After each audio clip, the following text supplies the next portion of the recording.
starts and ends with a girl, too small and inadequate for that world of ash, tar, and coal where she was born. When her mother died suddenly, the little girl, with only the company of a stuffed friend she would soon forget, found herself all alone on an icy bench, waiting for the carriage that would take her to the austere Bunny Hall. Luckily, even if that place turned out to be very hostile for her, there she met Carole, who like her was small and inadequate, so the little girl began to feel less alone, until, on a day like many others, Carole would leave Bunny Hall for good, so the little girl fell prey to despair again. After all, in a world made of ash, tar, and coal, furiously ticking away like a crazed clock, what can a little girl do all by herself?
Carole Simmons?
Are you speaking to me?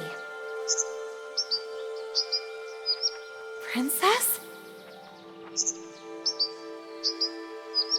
No, I mean... I believe so.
Hello, little bunny. That letter is mine. Could you...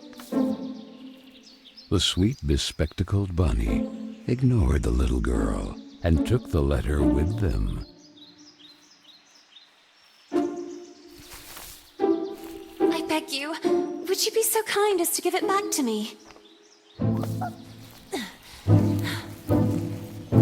The little girl began to get impatient.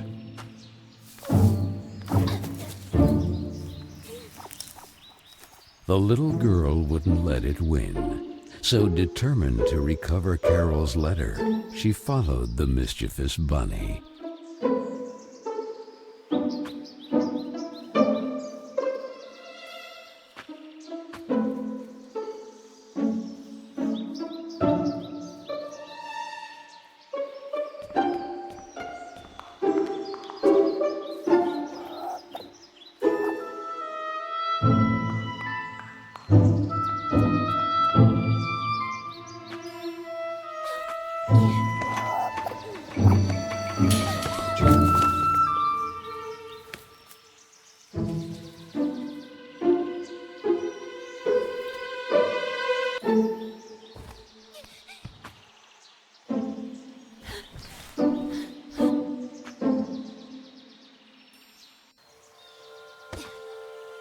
What place is this?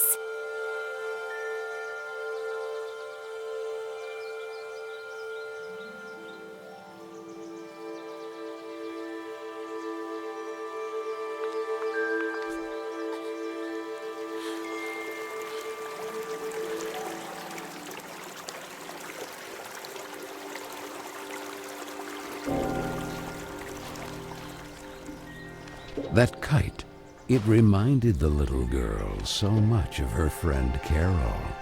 So free and graceful, yet tormented, as if by adverse currents, by the other girls at Bunny Hall. Oh, and who would you be? Have you perhaps seen a bespectacled bunny? Even the owl ignored her question and just stood there, staring at her, with those eyes, red like blood. But the little girl had no time to waste. She had to track down the bunny, and so she began to follow in its tracks.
And the girl, filled with a chilling sensation she could not explain, dove into the water.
So the little girl fell, and fell once again.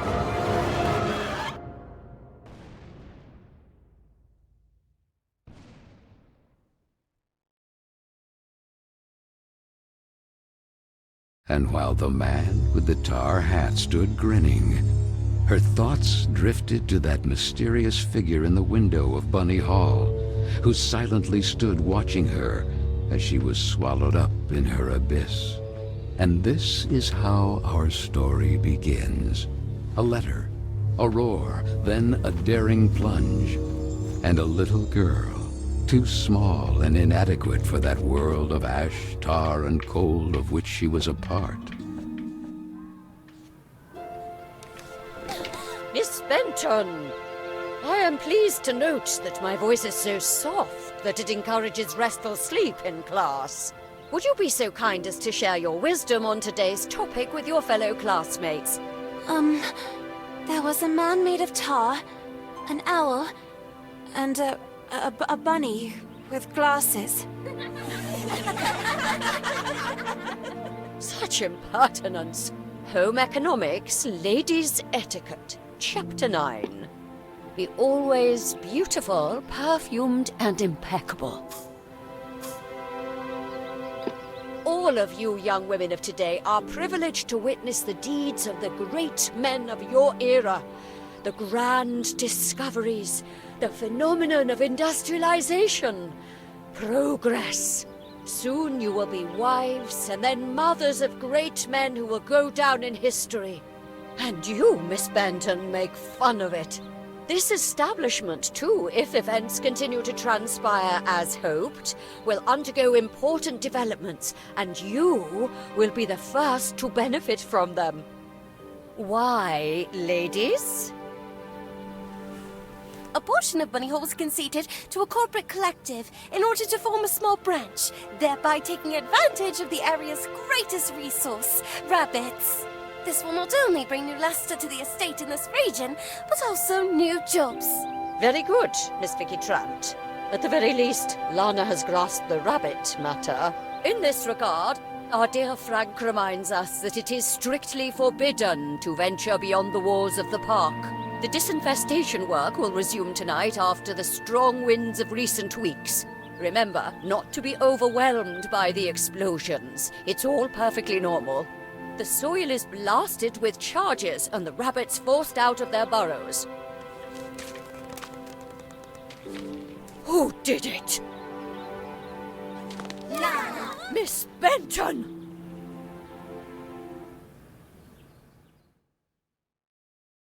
I'm weary of you, miss. Ungrateful, arrogant troublemaker. Why is it so difficult for you to behave like all the others?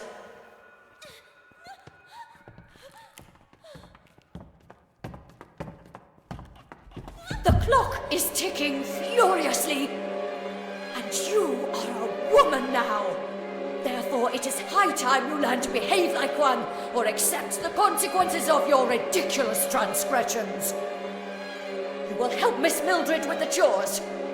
When you are done, ring the bell, and you will be allowed to return to your accommodation.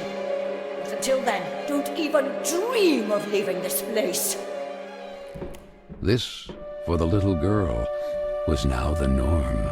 Targeted by Vicky and the other girls, or simply scolded by the matrons of Bunny Hall. Like Miss Hinman and her nauseating perfume. She constantly repeated herself sadly, "No, I don't want to grow up. I don't want time to flow furiously anymore. It would have been so nice instead to be able to take it back to when Carole was still there." It would be better to shed some light.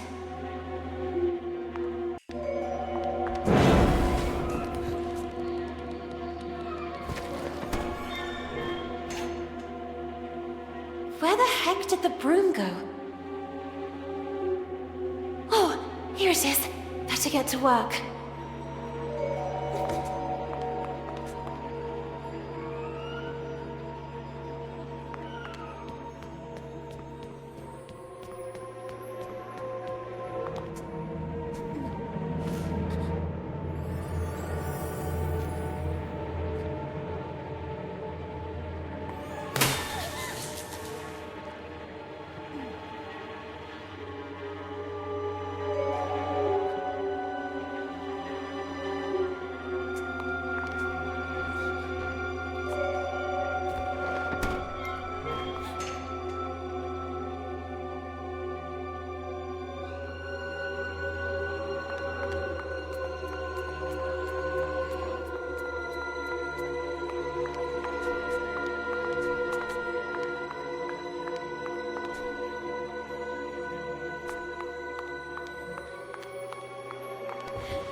You! I remember you. But in a dream. Or at least, I think it was a dream.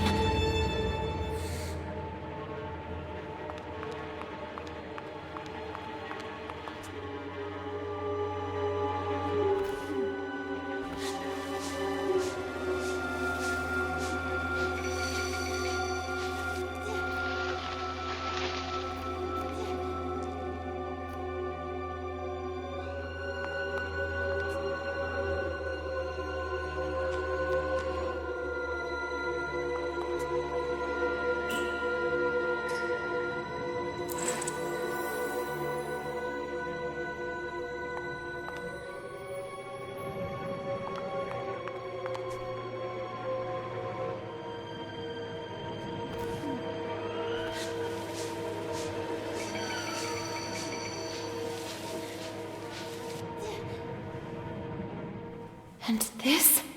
Where did this come from?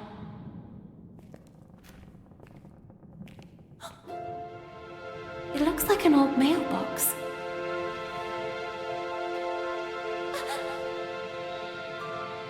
Oh, maybe I'm still dreaming. Who is there? So I really am dreaming. What's this?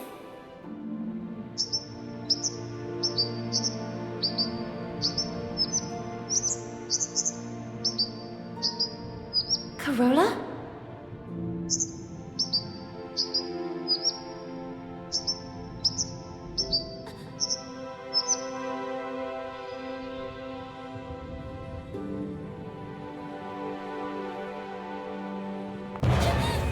Who are you? Stop!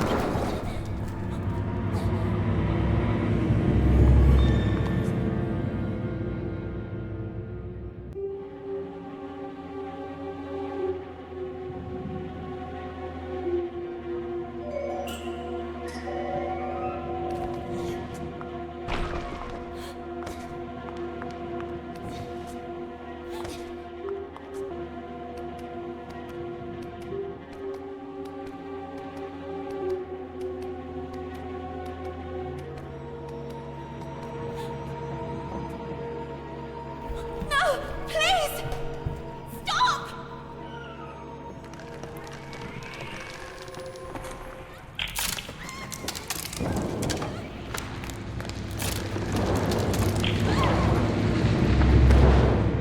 Strange things are happening down here.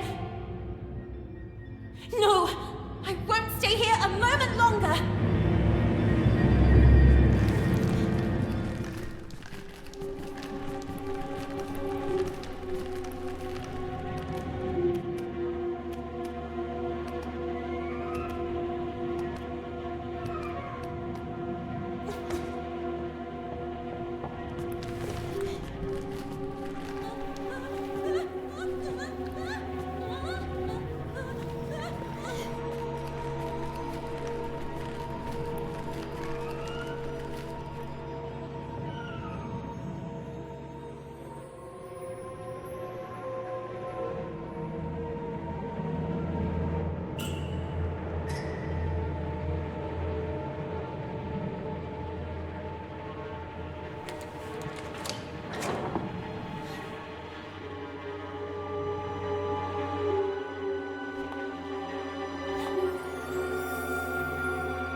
Typical birds of prey. They're greedy for mice and other small rodents. I wonder if I can use that to my advantage.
You call this cleaning?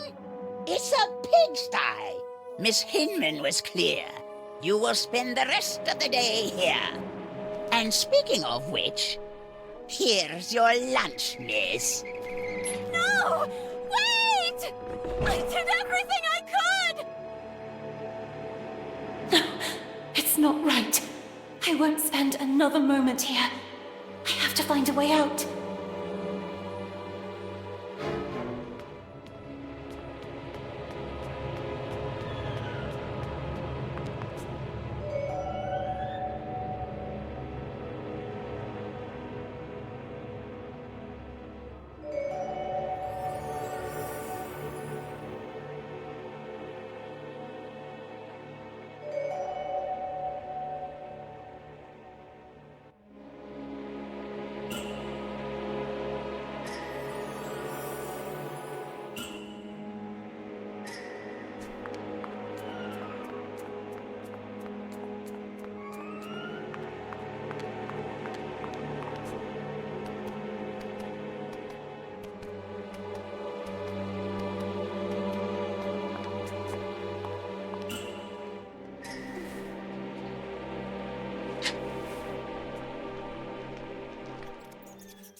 I'm so sorry, little one. I promise I will let you go. I wonder if I could use it to attract that darn owl.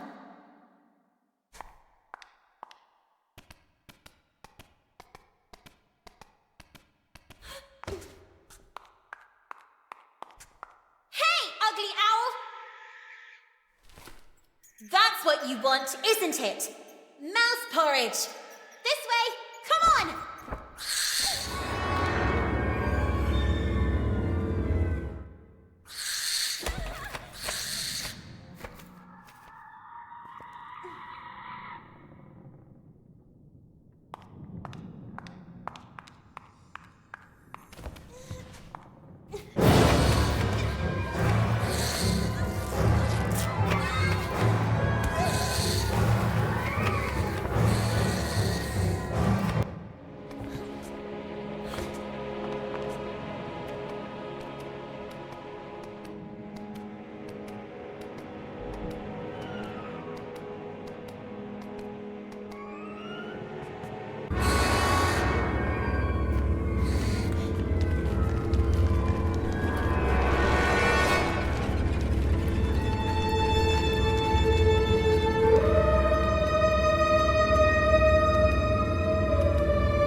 You have been a great help to me.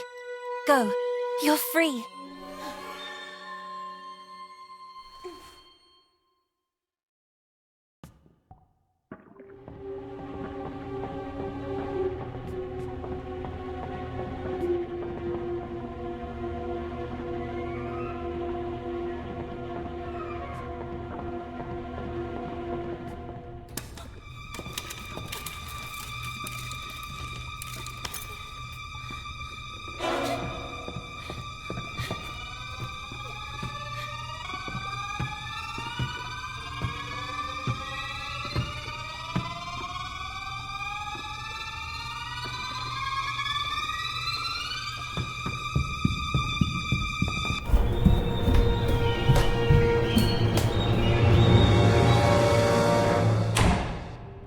Who was that boy? And what was he doing?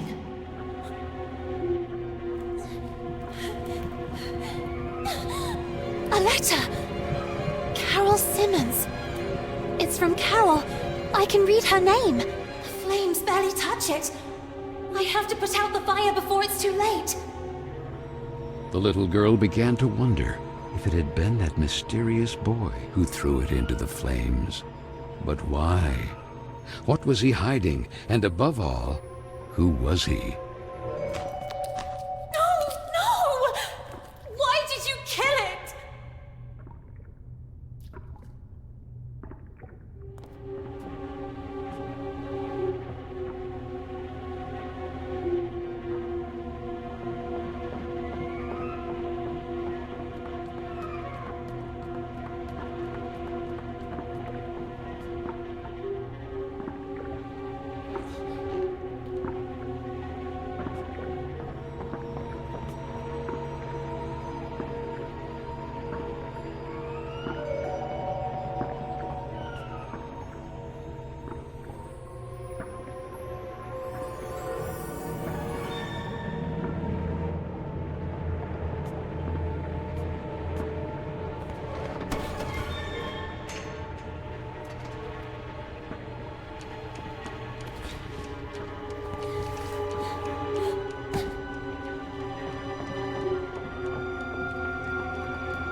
scalps are as insidious as snakes.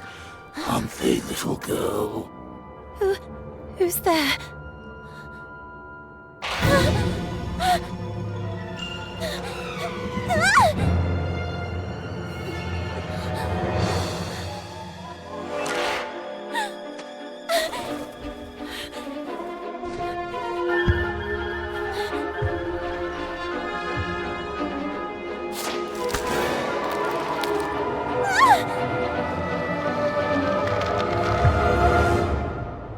Princess of a rotten kingdom.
And then the little girl, victim of some dark spell, regained consciousness in the attic of Bunny Hall.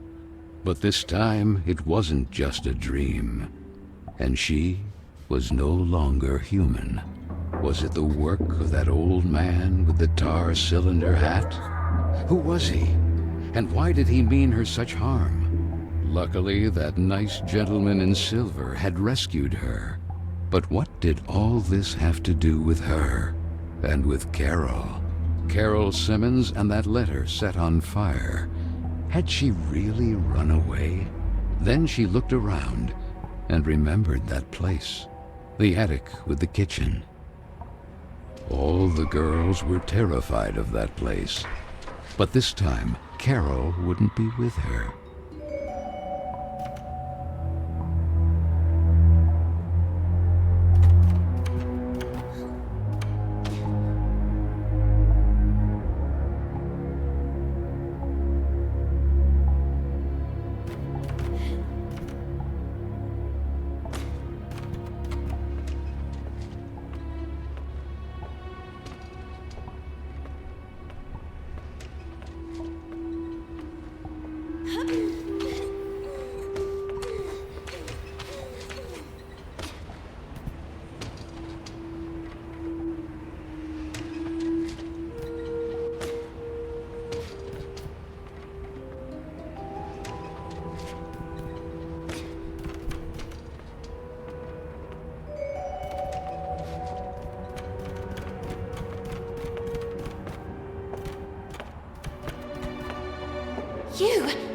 You saved me from that terrifying man earlier.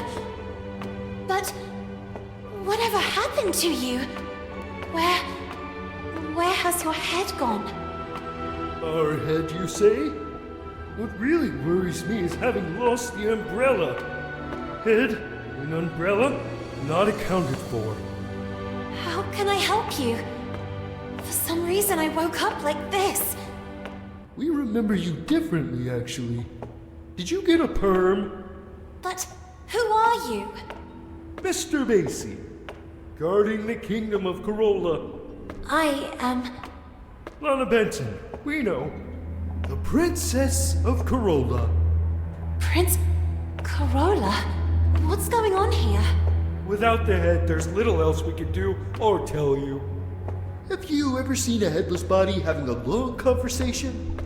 To tell you the truth, I have never seen a headless body capable of carrying on any type of conversation. I'm powerless. Find the head. Something must certainly have happened to him. Oh, and don't forget the umbrella. By the way, I believe this is yours.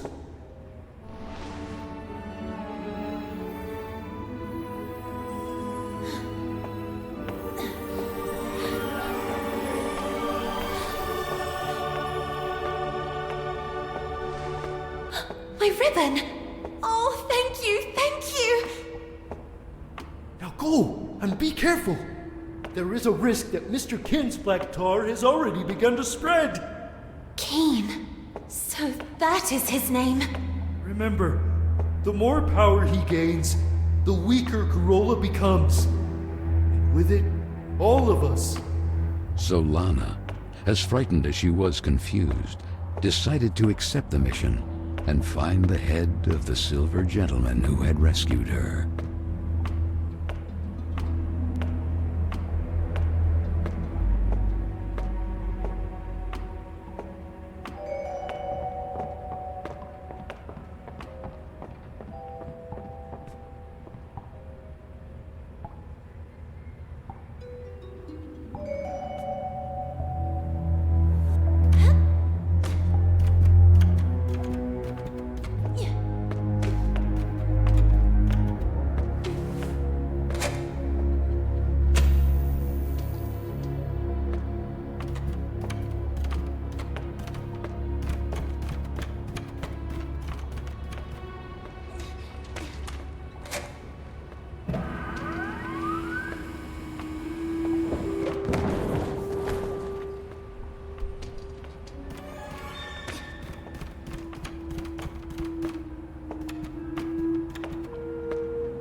He is!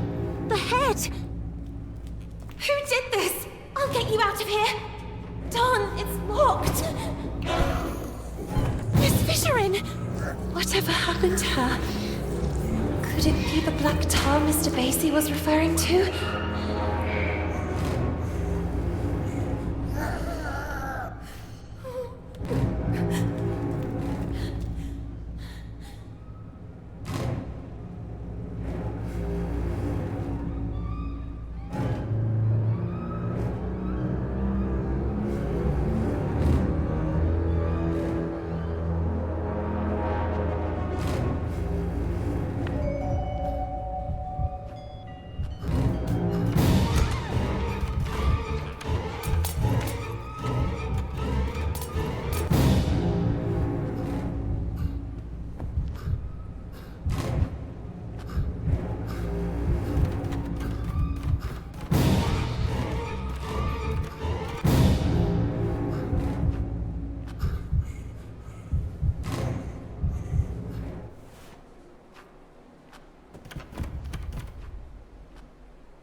here.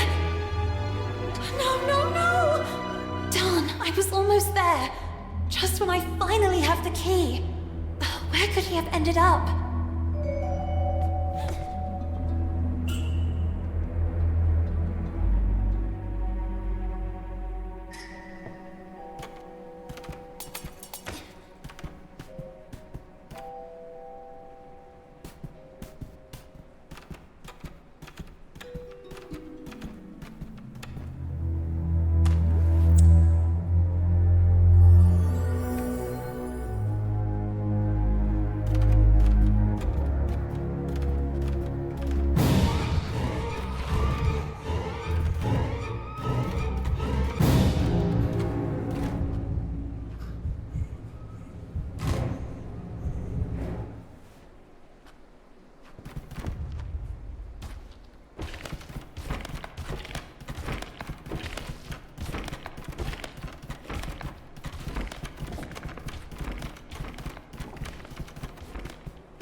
That place of dust and ash awakened sad memories in Lana.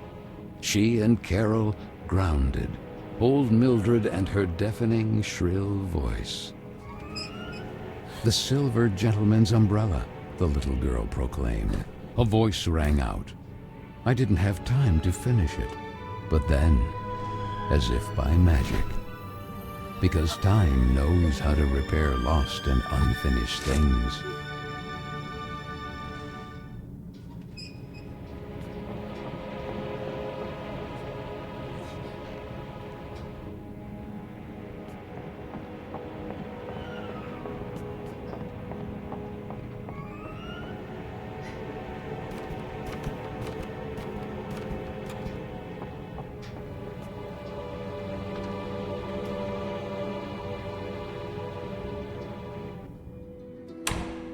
The head!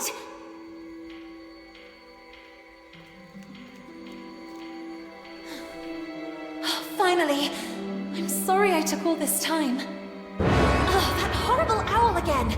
Oh, it has the letter!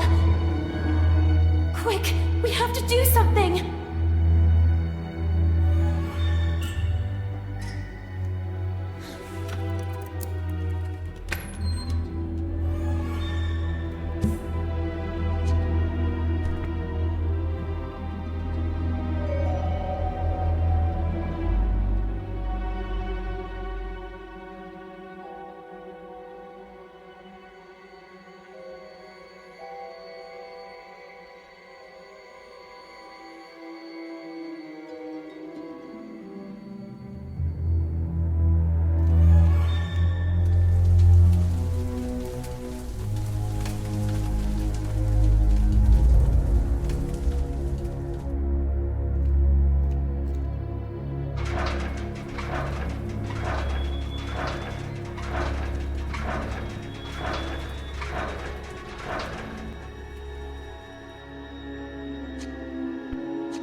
Lana, think.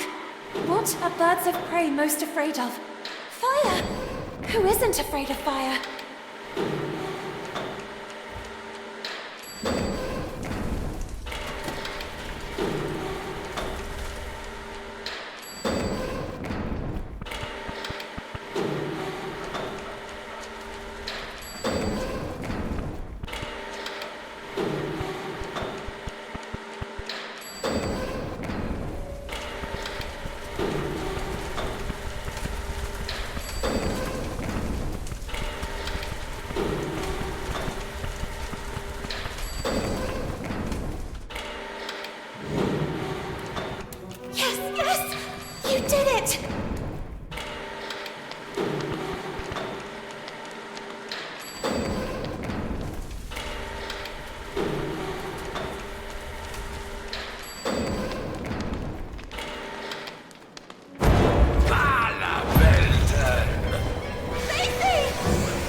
Was it perhaps a dream? She and Carole together again until the little girl opened her eyes.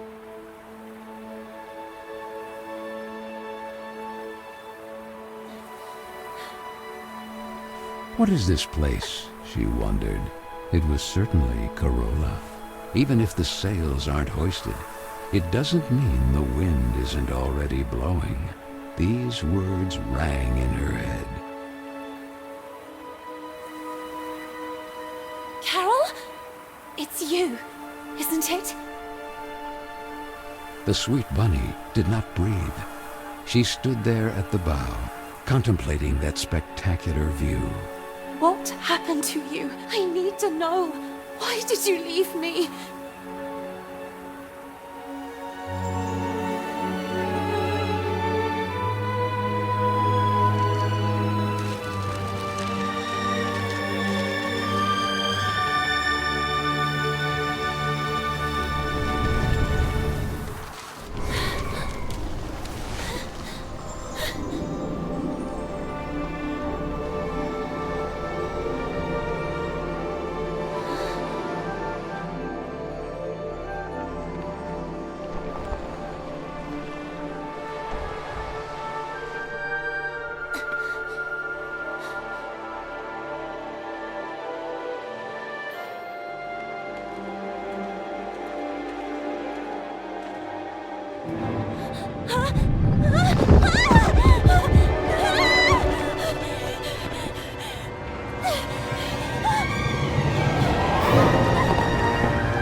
Are you trying to break your neck, Lana? And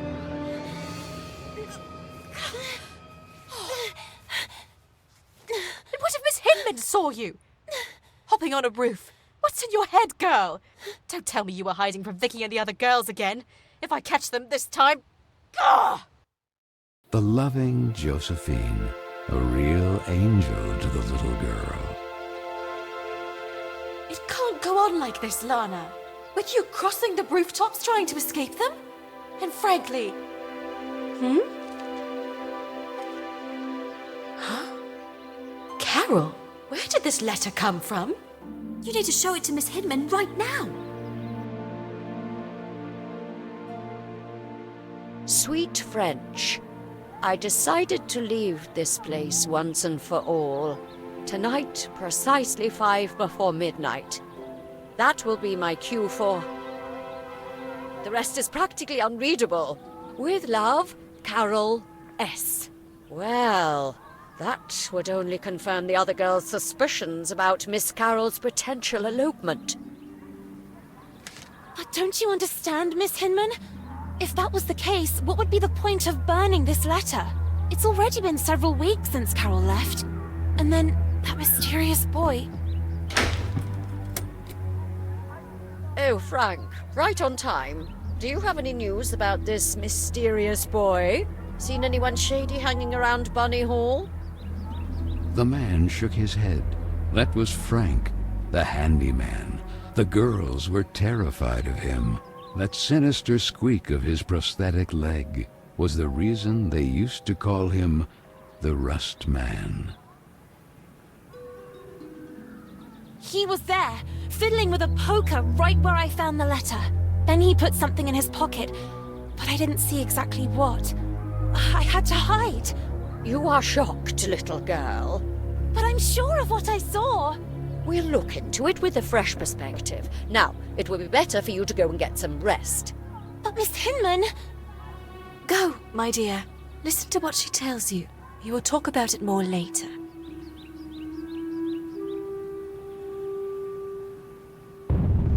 A loud roar pierced the rainy night.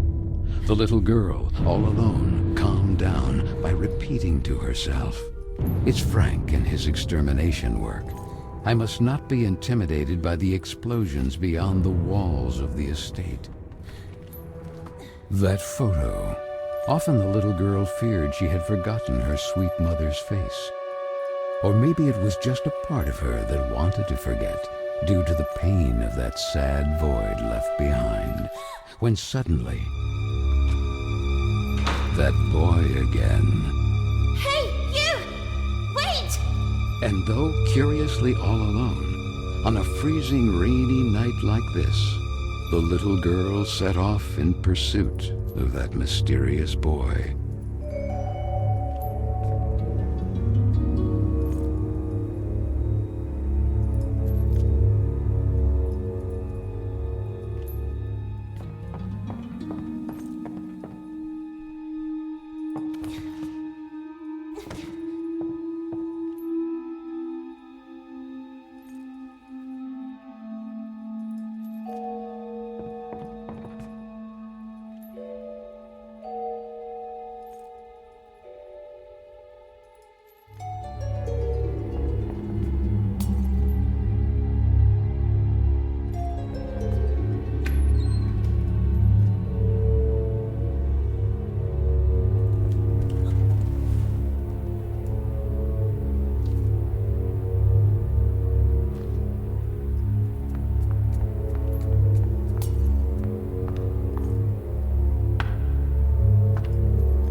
Sweet French, so the letter said.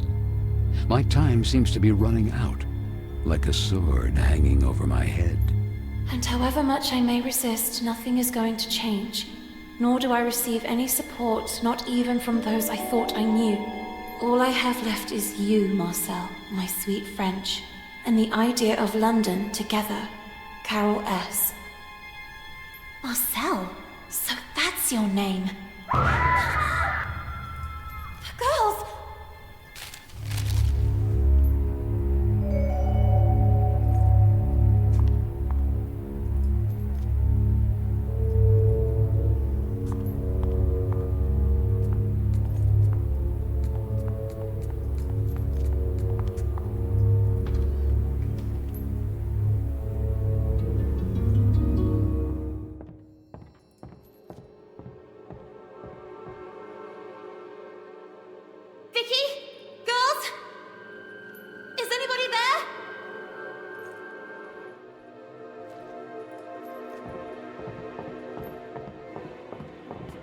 What's going on here?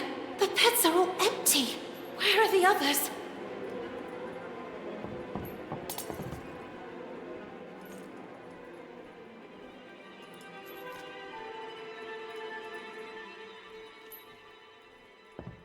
No, please! You have to help me!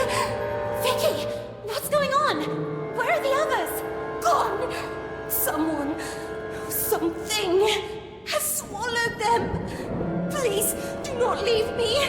What the heck are you talking about? From the breach! The tar, Lana! It's spreading! The tar? Don't you understand? Even if time seems to have stopped, the clock keeps ticking furiously! Grant him Corolla. Like hell, all of us will be doomed too! Vicky, what do you mean?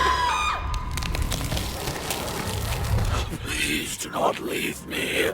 Poor fool.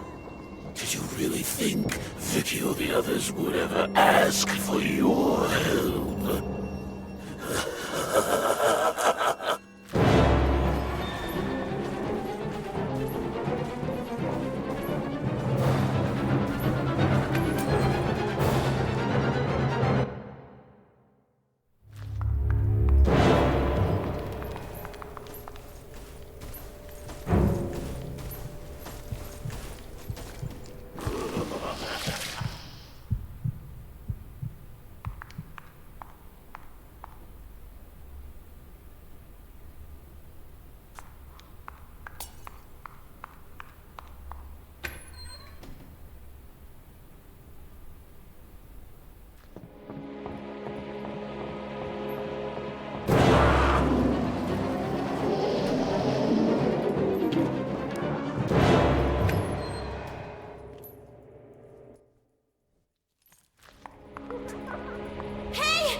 secured by a big combination lock.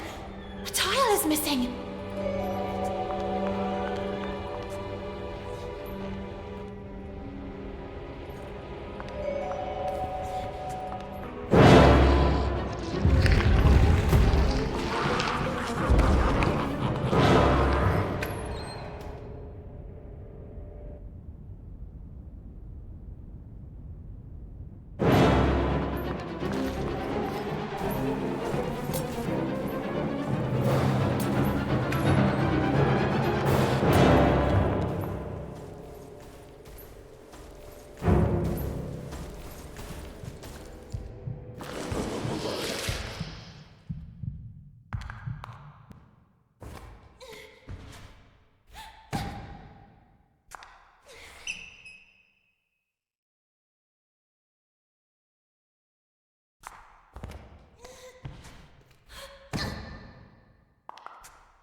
mortal kingdom.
Where is everyone?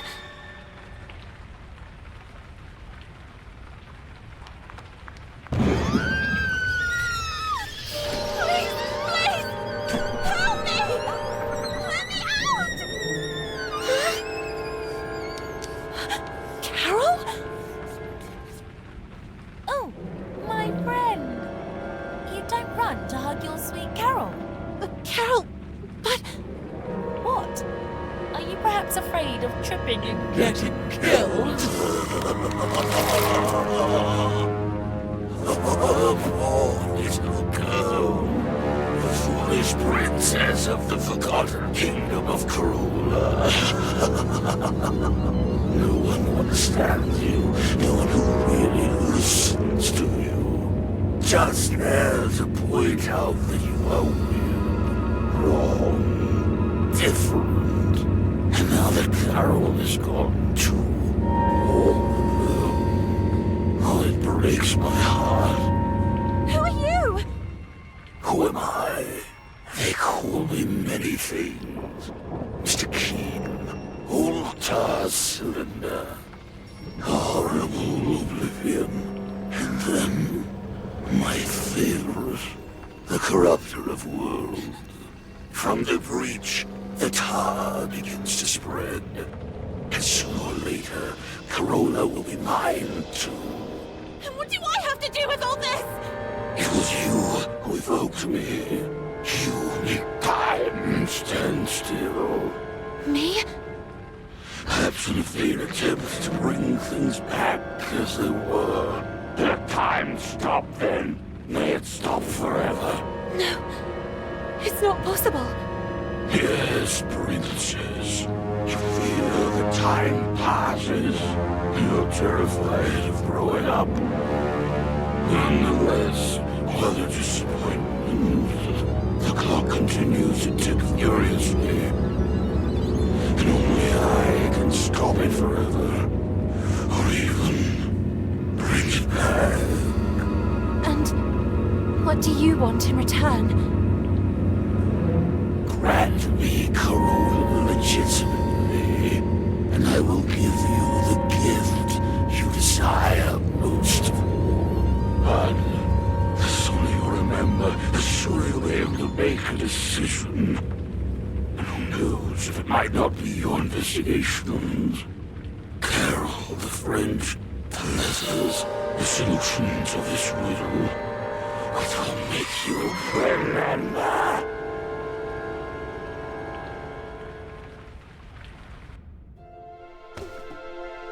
Good morning. You don't plan to stay in bed all day, do you? It seems that Miss Hinman has an important announcement to make. Oh, I must have dozed off again. I can't remember. Maybe I was dreaming. Quick! Miss Hinman will kill me! Oh, and thank you. Thank you so much.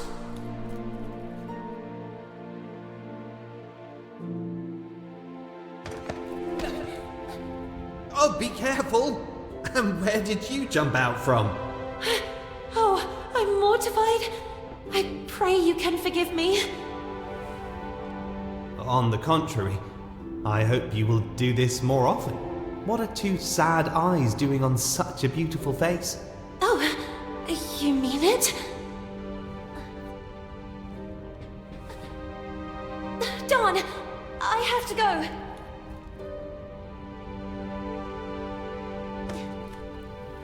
Sorry for the delay, Miss Hinman.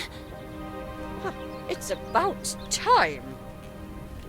Well, now that Miss Benton has also honored us with her presence, it is my duty to introduce you to the newest guest of Bunny Hall, Miss Dudley. Please. Good morning, everyone. My name is Amanda. I come from a place not too far from here. Yes, from the pigsty. Oink oink! Oink oink. Knock up, Miss Dudley. You can go to your seat. Manifesto for Women's Emancipation? No, please! That's mine! I beg you! It's because of rubbish like this that the world is falling apart. Women playing at being men.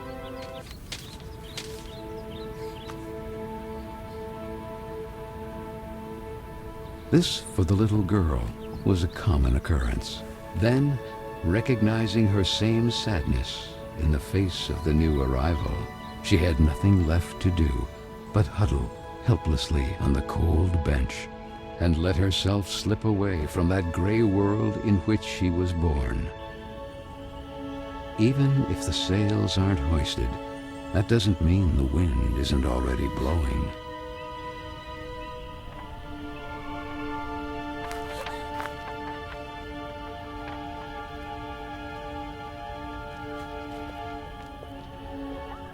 What do you think happened to her?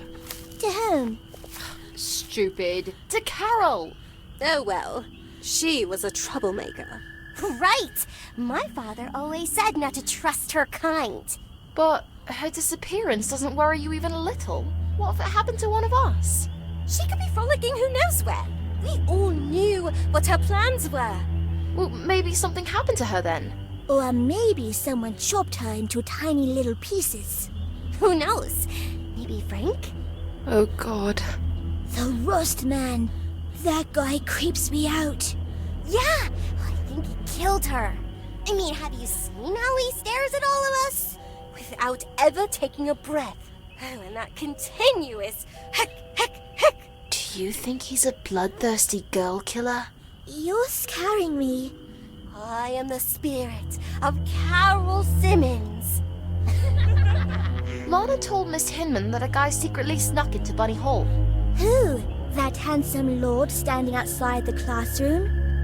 Stupid. You're stupid. Not that. Oh, he is so cute! And look who's there. Hey, where are you going all alone? Where are you running off to? We just want to talk to you. The little girl could only wonder who Vicky and the others had set out in pursuit of. And that letter. All she had to do was gather her courage and overcome that wall that stood between the estate and that forbidden territory.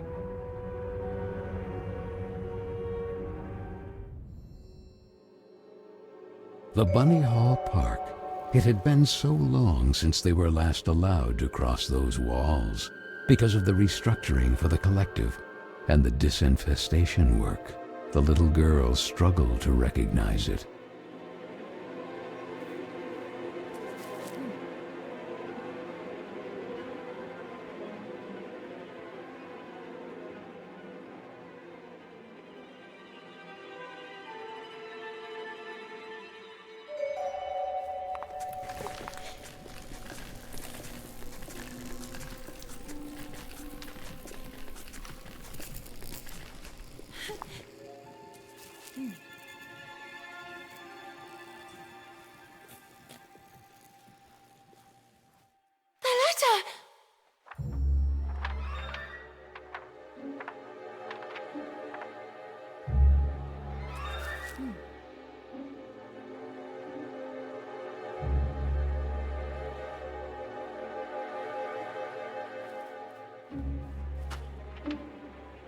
The girls!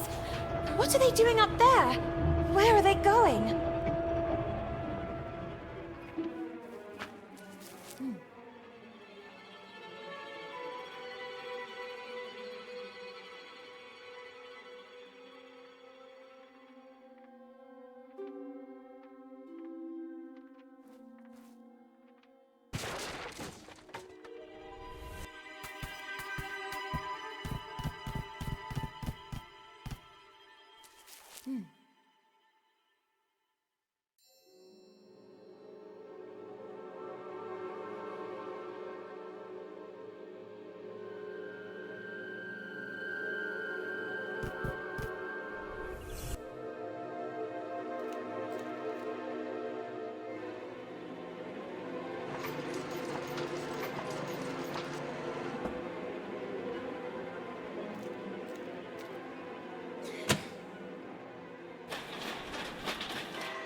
again!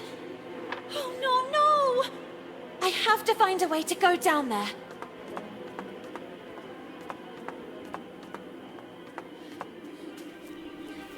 Easy, easy! Down, you lot! Easy, easy! You're creasing my suit! Oh, my head is spinning. Could it be dizziness? I believe this is yours. Yoo-hoo-hoo! All in one piece once more. You can say it loudly! I feel so. Hasta la vista, baby. Yet always ready for some fine English tea. At your service, princess. Please explain to me, what is going on here?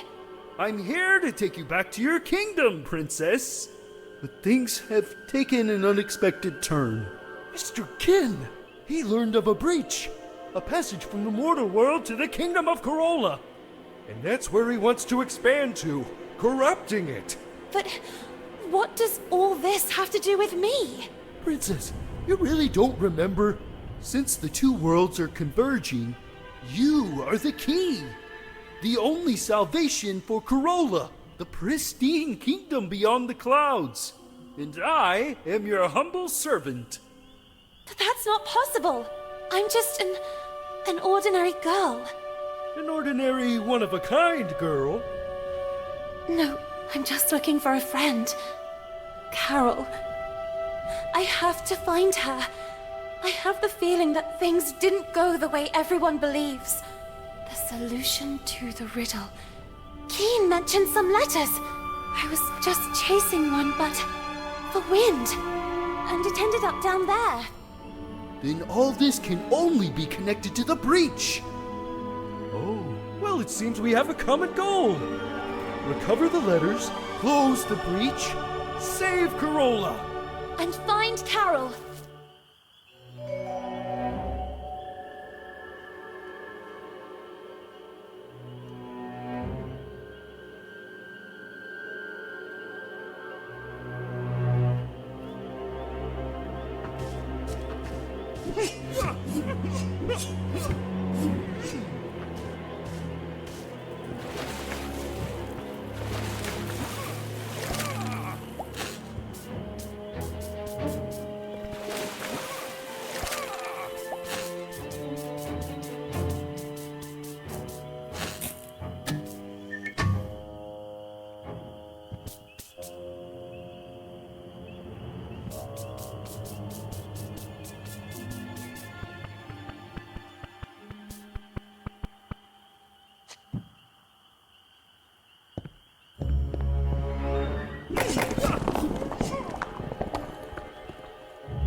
I need you to stand guard here, in front of the door.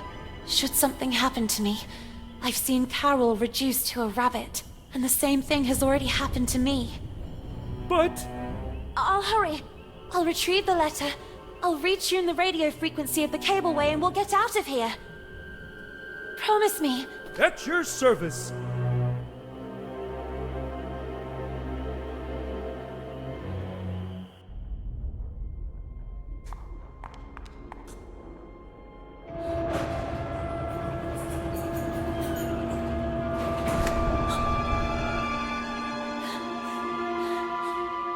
Hey!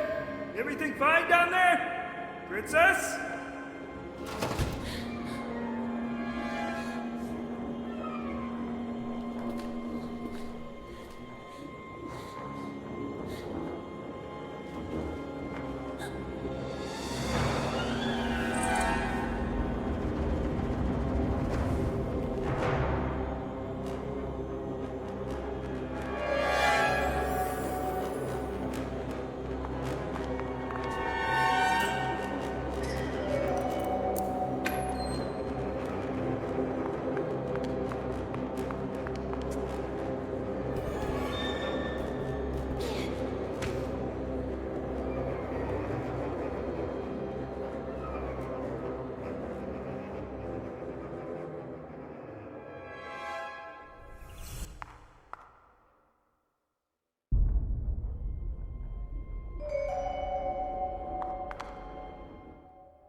did it!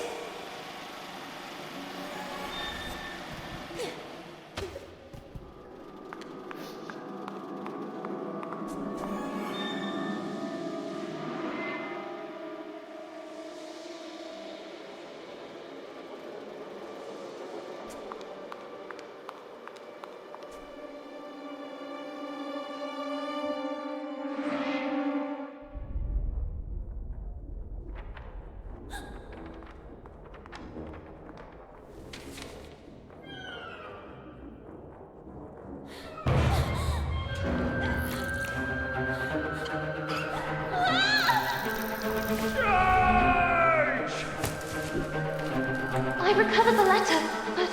Todd, what's happening to them? They are usually quite tame. Never underestimate the power of a colony. This is their territory. They've already been forced out of their lairs. The king is taking advantage of that to turn them against us.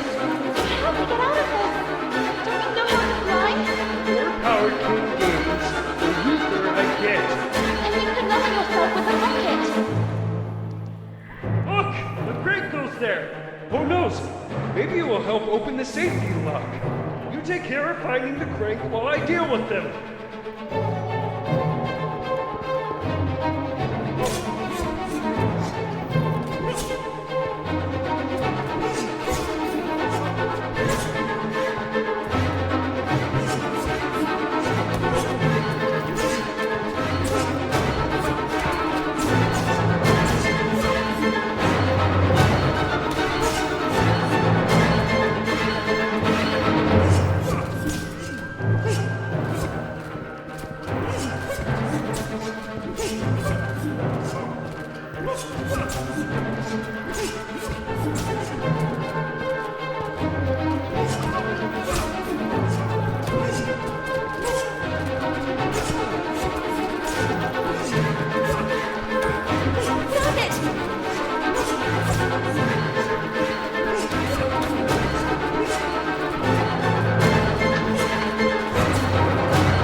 thought. You were wrong to underestimate the little girl. My dear Velenia, you, my darling, we must act now. The princess may have been able to stop time, but you will certainly be able to give it a taste of her unpredictable mutability. Go! Corolla is one step away from becoming ours.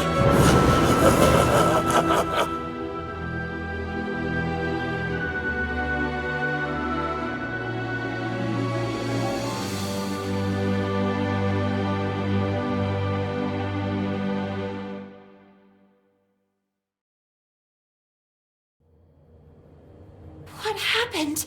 What are we doing here?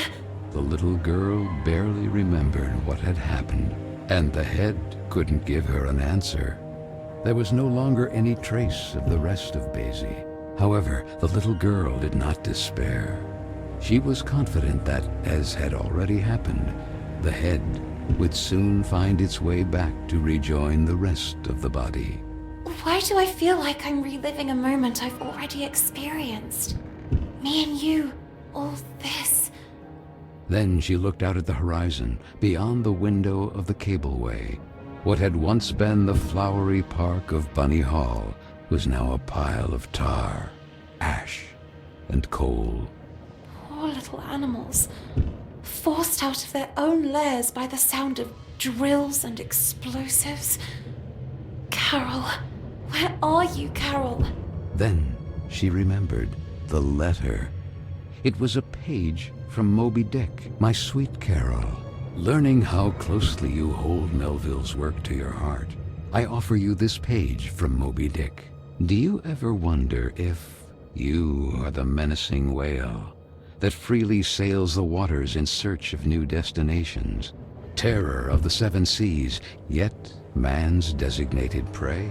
Or the unstoppable Captain Ahab in the eternal search for that whale, moved to revenge for the leg torn off of him? Your dear French, Marcel. Marcel, you again. The little girl remained there, absorbed in her thoughts. Moby Dick. How many times had she and Carole read it, and even quoted it? Or like that night in the library.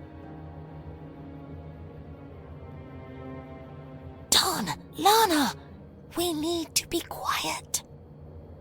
I'm trying. Come on, we're almost there. If they find us, we're doomed. Now, where did I put it? Oh, there you are.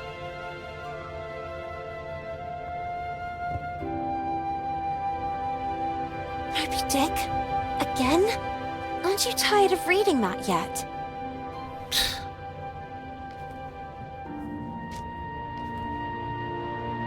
My God, Carole, if Miss Hinman catches us with this... Do you want to read it or not? Let us defend our ground, men. Is this how you control your women? Oh, wow. Should we celebrate? Why are you so impatient? Oh, do you really not see? See what? The umpteenth group of rowdy ladies in handcuffs, and the press inviting men to lock us in the house? When things don't go the way we want, try to see them from another perspective. Oh yeah? Which one? Do you really think all pirates wore eye patches to cover what they didn't want to show? A bad eye, for example, or to better discern what they really wanted to see? Where did you hear that one? Okay, I made it up. But it doesn't make any difference anyway. Take Ahab, for example. But Ahab was missing a leg, not an eye, and he wasn't even a pirate. The point is... Ugh! Do what I'm doing. Put a hand on your face. Carole... Lana.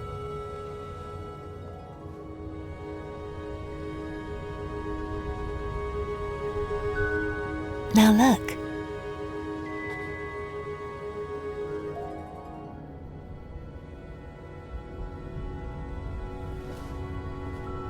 Let your voice be heard, girls! Things are going to change, Lana.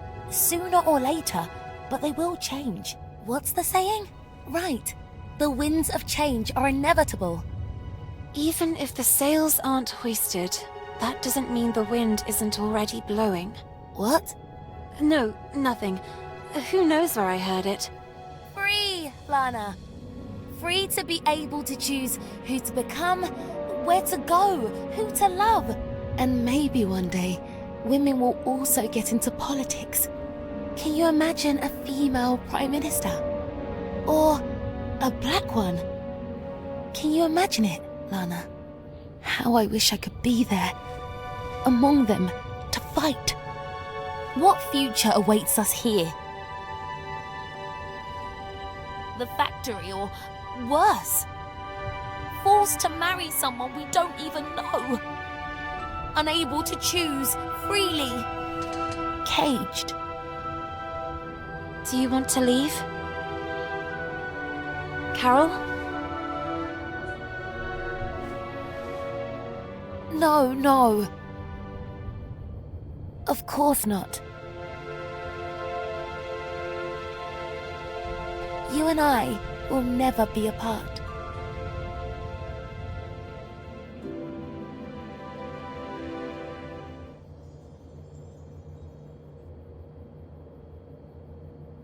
Basie? Head?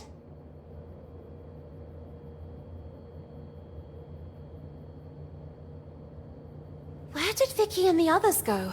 I wonder who they were chasing.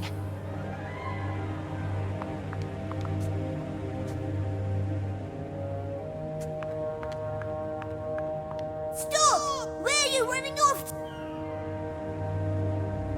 The new girl? Amanda?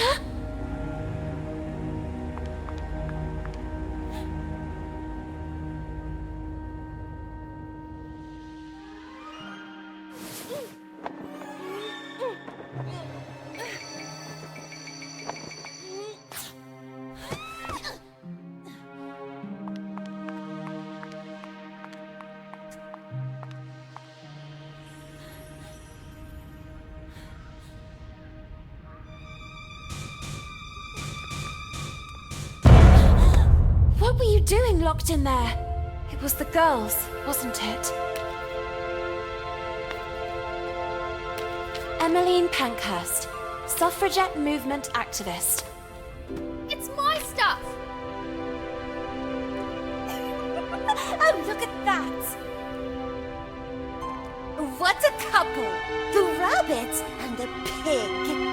Oh, what's the matter, pig? You really didn't like your new house? Oh, was it too tight for you? Oh, you certainly know how to choose your own company. Oh, well, at least Carole had some guts. Speaking of which, Hinman is waiting for all of us in the big room, and you are already late. I already have enough problems of my own to take on yours too. It's better if you stay away from me.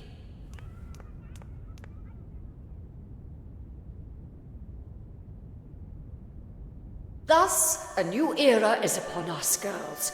Quick, Lana! Progress. And you, young women, are all privileged, bearing witness to the work of the great men of our times, like those at the head of this magnificent project. The concession of Bunny Hall to a corporate collective has begun to bear fruit. And as if that weren't enough, here is a gift from the same virtuous men who are part of it. Please, Frank.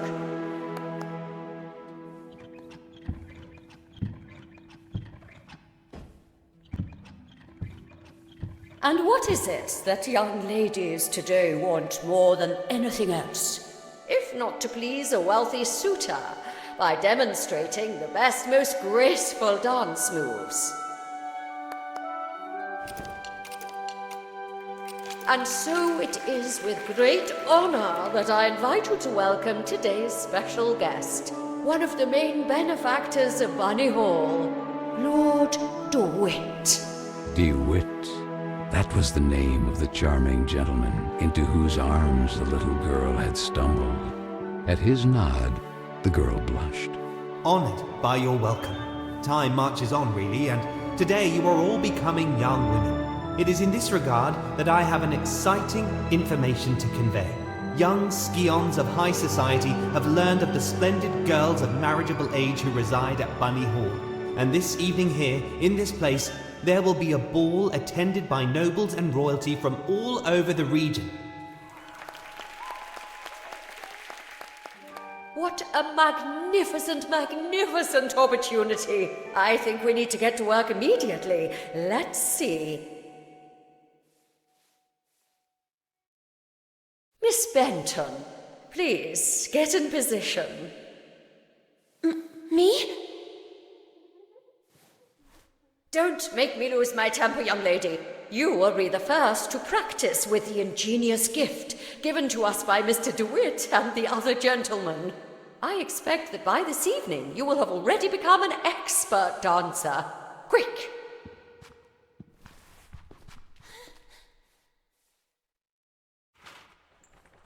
Miss Benton, pay attention.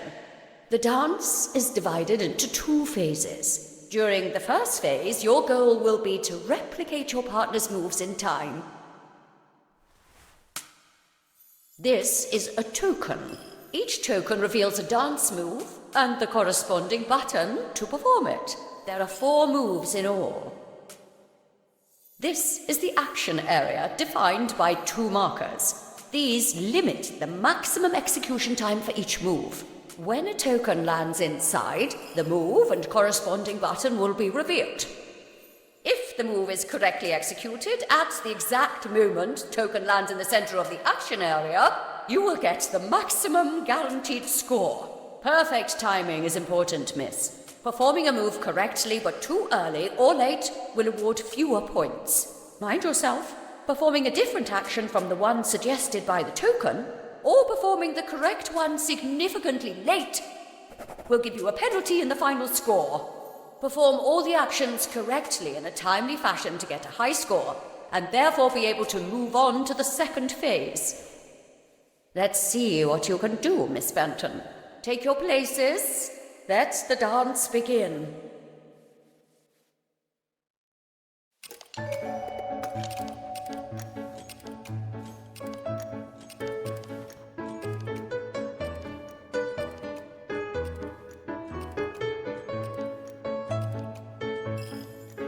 This one was easy. Not bad, miss. Really not bad. Very good.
Well, it is customary that once the ice has been broken, you move on to a second phase in the dance. The man will perform a virile dance solo. Be sure to memorize the moves and replicate them with grace. 2 new actions are added to the step: the saute, the pirouette to the left and to the right. The reveille. And the twirl. Take your places. Go.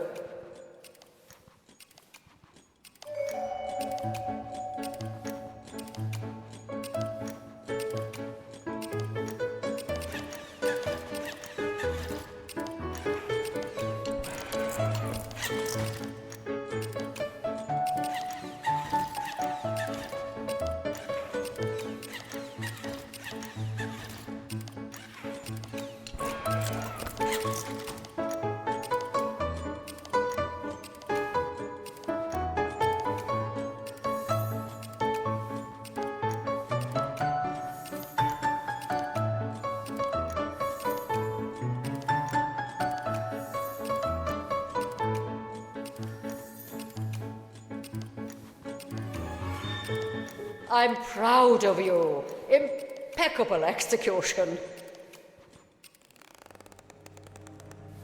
You... Oh! I'm sorry, I'm really sorry. Miss Benton! Come back immediately! Miss Hinman. Miss? I beg you, aren't you being a little too harsh on her? It's clear she doesn't exactly correspond to your ideal of a young woman. However, there is potential in that girl, and it's up to you as her tutor to know how to guide her. Where did she go? The tender child asked herself. So, armed with courage, she ran towards that curious girl.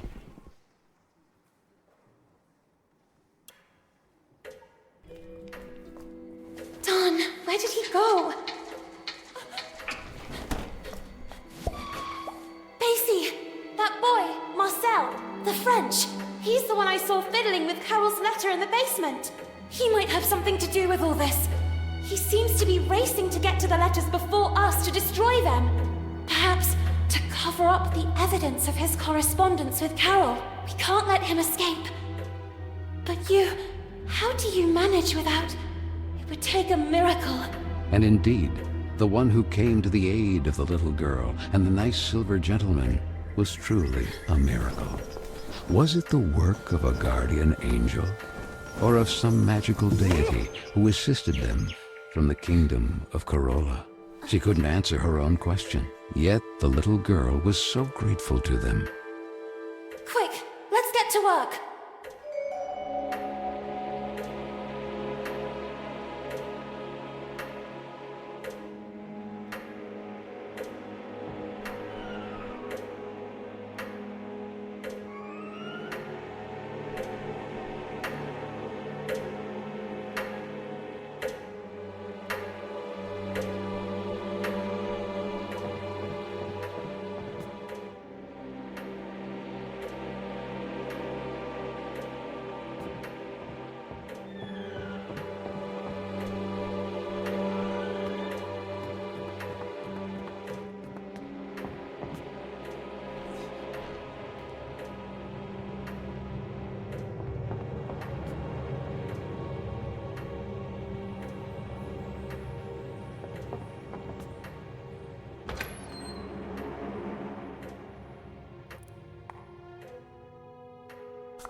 What is this place? How did I end up here?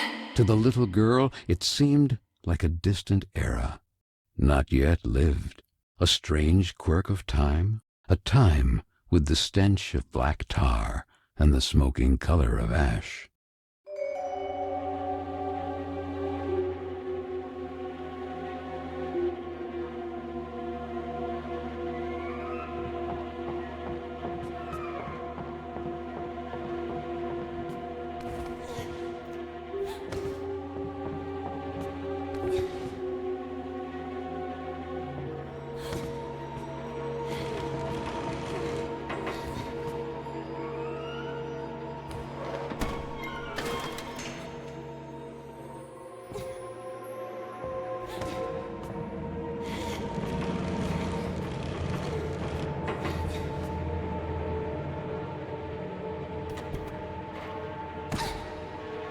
This is the science classroom.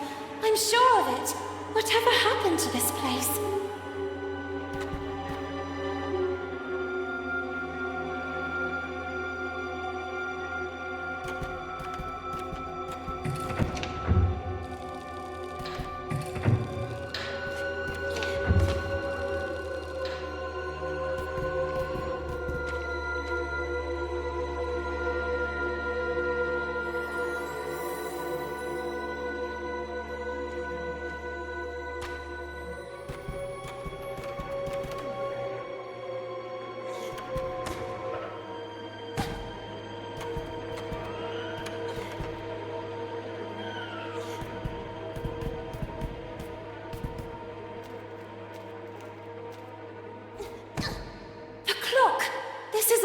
doing? It's as if it sent me to a distant era.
I've done it?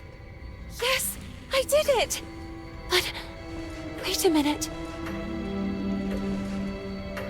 The little girl didn't know how to explain it, but she immediately realized that this couldn't be her time, but a distant era already lived, a strange quirk of time. The place had yellowed breath, like inked paper, and the dark color of virgin leather.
Miss Fisheran's test.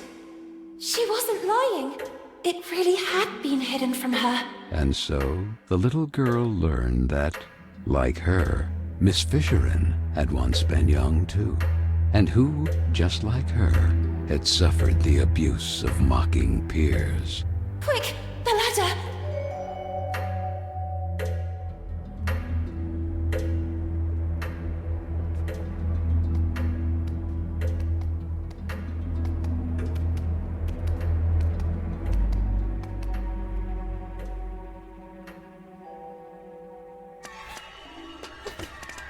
Stop!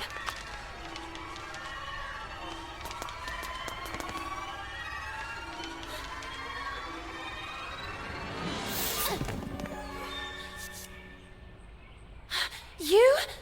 What are you doing here? Little girl, you really like playing with time, don't you? All I see is two useless, weak rodents with their tails between their legs. No, please! Rabbits, you are just rabbits. This is not your place.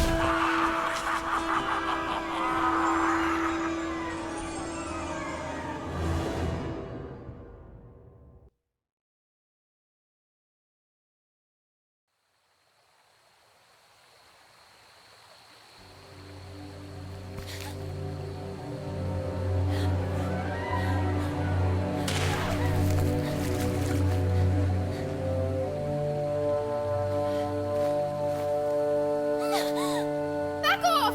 Stay away from me! Don't come any closer! Amanda, is that you? And who the heck are you? Lana? What happened to you? Why are you... Why do you have... Where's your... We are small and covered in soft fur. What is this witchcraft? And where's my book? Darn! My book! I had it with me! What have you done to me? Hey, it's not my fault. That old man was after you! I was there just by chance! I told you to stay away from me. And what do I do now? I want to be myself again! Oh, darn, Amanda. Don't you have a ribbon with you or something like that? Does this seem like the right time to discuss hairstyles? Will you shut up and listen to me for a second? No, and no! I won't let you silence me too. You dragged me into all this, and now you're going to get me out of it. It's happened to me before. Actually, it's happening to the others too. I think you need... I don't know what to call it. A pin, a kick. Something to remind you of who you were. That allows you to become human again. In my case, it's a ribbon. What the heck are you talking about? Okay, well, give me a demonstration. Who knows? It might give me an idea. I can't. Mine just got destroyed. Of course it did. It's obvious. I had no doubt. Look, I'm going back to Bunny Hall. You decide for yourself.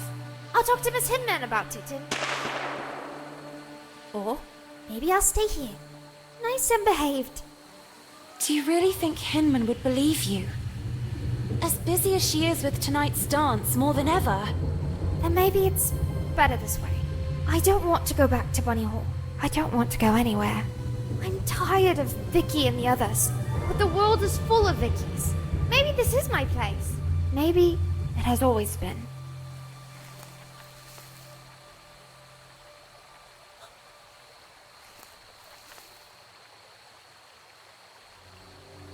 This. Where did you find it? I grabbed her by the hair. I realized it was important. I remember that day. Miss Hinman organized a reading workshop. Guests from outside even came. Carole chose a passage from Moby Dick. But don't you understand? It all started when Carole disappeared. And now, who would this Carole be? It was at that precise moment that the breach must have opened. I knew the letters or this photo would give us the answers. It's as if Carole wanted to send us a signal. I'm starting to not follow you. He is the answer. The tear in the photo? The breach? He is responsible. Marcel! If we find him, we'll find Carole. And all this could finally end. Even if the sails aren't hoisted, that doesn't mean the wind isn't already blowing. We have to go back to Bunny Hall. But how? Ahoy! Real pirates never give up.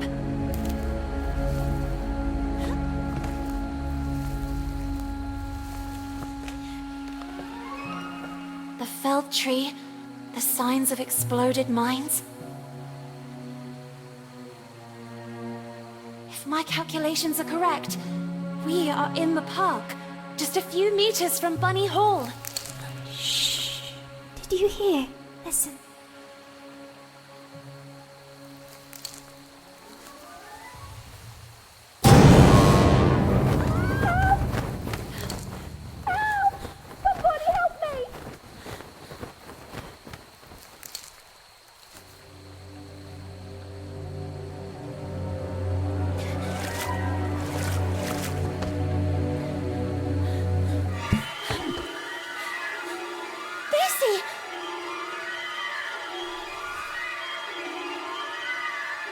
Where did you end up? Do something! Please help her! We have to follow Frank! Let's keep our distance.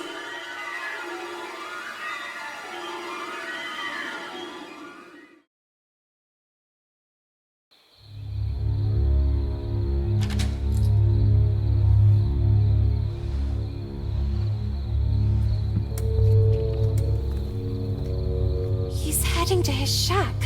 What are his intentions?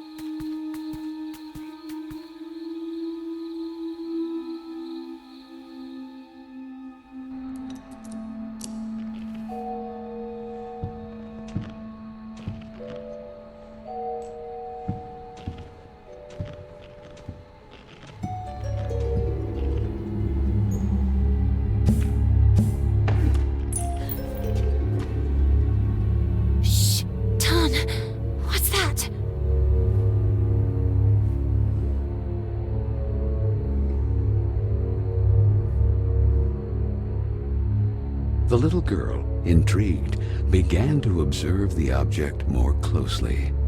It looks like the bottom of a glass. Quick, let's get moving. Let's find Amanda and leave this place.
The little girl was shaken by uncontrollable shivers.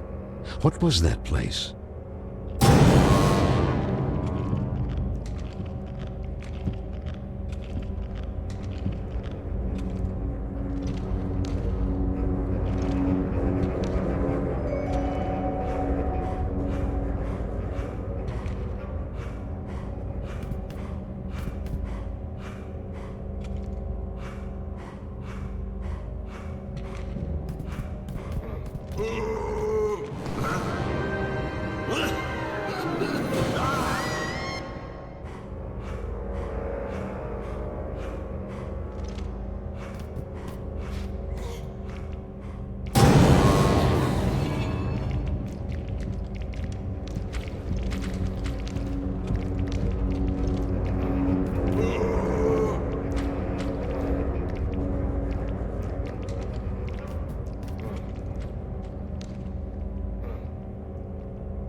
Hey, it's me. Quick, I'll get you out of here. No! Amanda! No, you too! The little girl collapsed at the sight of her sweet friend, now corrupted by time. Kin was gaining great power, relentlessly widening the breach to Corolla.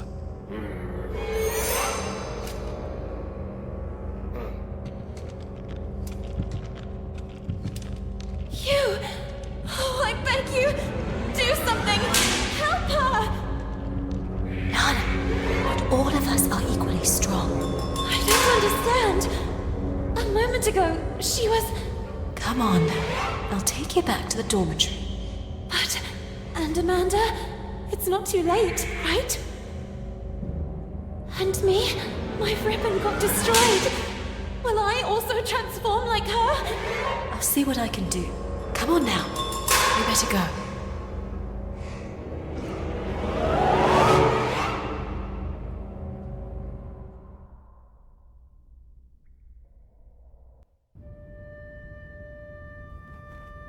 Everything is back to normal. What's up? Hang in there. Carole has disappeared. Perhaps kidnapped by that Marcel. If she's even still alive. And now Amanda. Soon Corolla will be doomed. And it's all my fault. Listen, we all carry out actions that have repercussions. It's true. But we cannot eternally cling to the past, trying in vain to change it. However, you can always make amends for the future, and that will be the day you really know who you are. And it won't be a place or a person you loved that will remind you. Not a ribbon, not even a photo you jealously guard. Your own actions will define you, and you will be able to accept that time passes, that things change, and know how to let go. Know how to let go. Had she ever really been able to do that?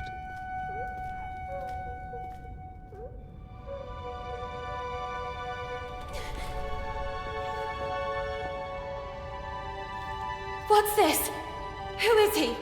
It was there, on your desk. You lied to me. You and I will never leave each other. Listen, No!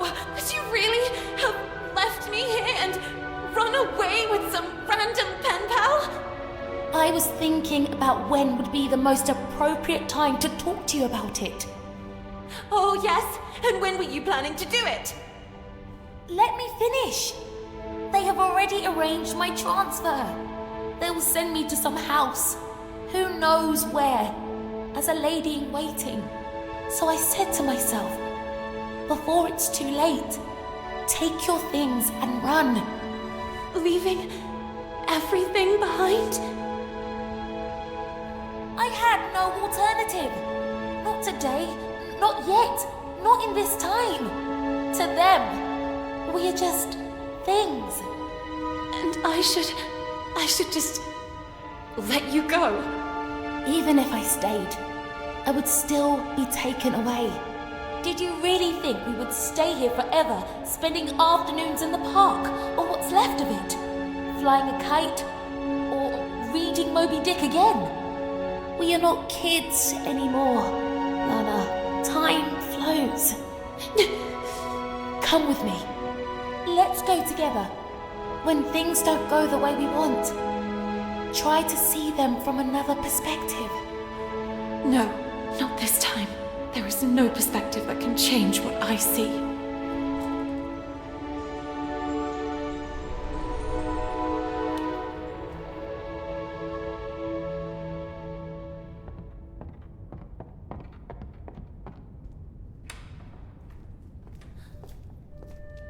Miss Benton, this is for tonight's ball.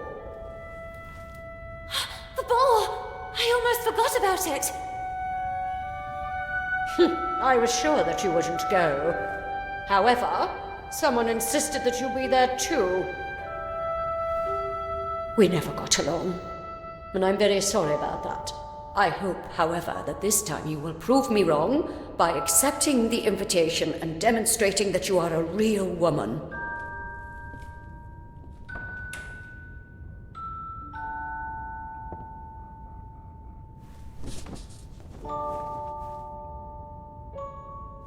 Lord DeWitt. You don't really want to go there, do you? Maybe Hinman is right. It's time I acted like a real lady. Oh, yes. And maybe you too will start bathing in perfume like that one. Real. You are real when you are the faithful reflection of your own desires. And this is not what you really want. Since when do I have the right to fulfill my true desires? To decide for myself? What about everything else? Amanda? Carole? It's good that I'm learning to let go.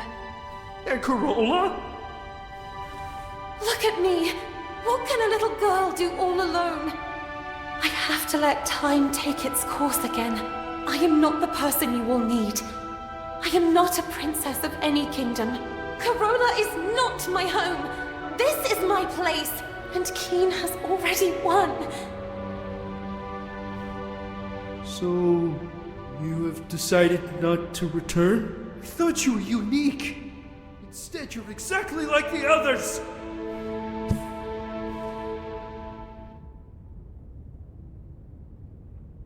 The big event. Noblemen and scions of the local aristocracy had flocked to Bunny Hall in great celebration, eager to meet the young women who lived there. The little girl, not so little anymore after all, couldn't distinguish them. In her eyes, they were merely clones of each other. She couldn't explain it, but she understood that perhaps until that day she had been blind. And while her peers were engaged in pleasantries with wealthy suitors, the little girl decided to track down Lord DeWitt.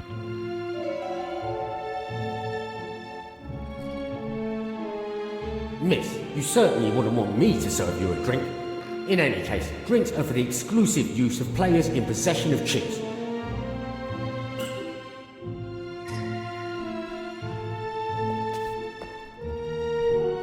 What a pretty damsel.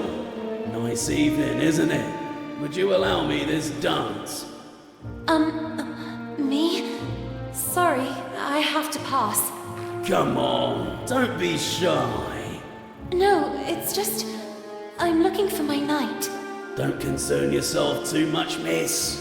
Your knight can only be in the VIP lounge or gambling his title at the gaming table.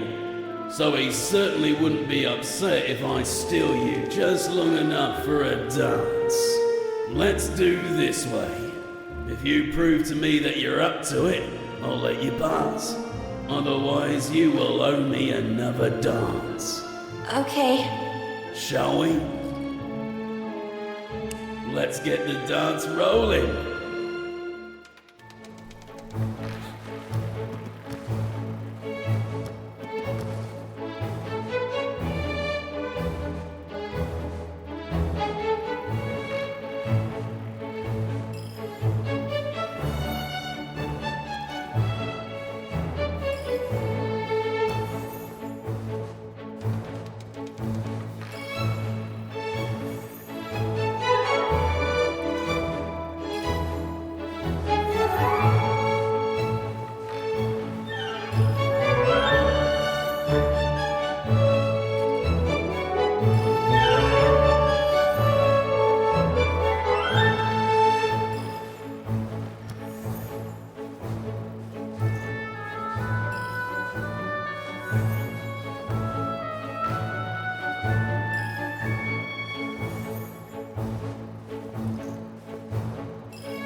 To you.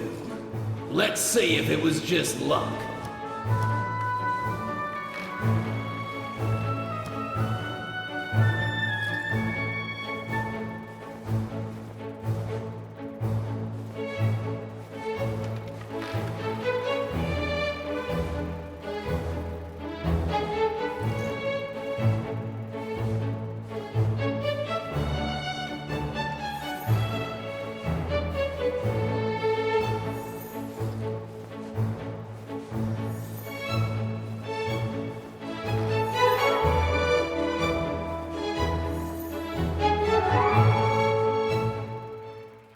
Miss, you have made me a very lucky man tonight, but a deal's a deal.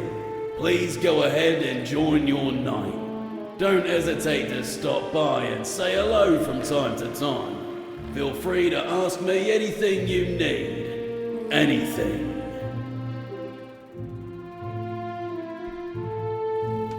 Miss, I see you didn't waste any time. Should I think perchance you like me? Shall we?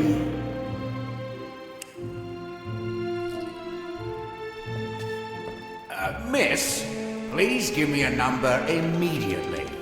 Who knows? You might bring good luck.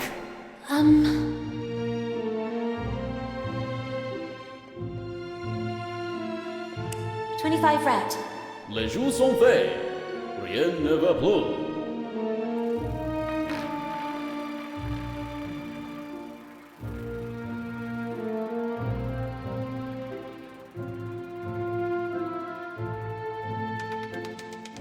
$15 black. I'm very sorry.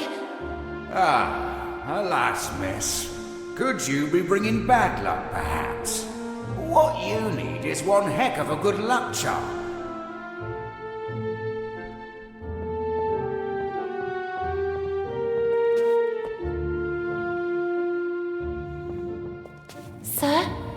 Sir, is everything okay? The gentleman in red did not answer her. Then the little girl noticed that a brass key was protruding from the man's pocket.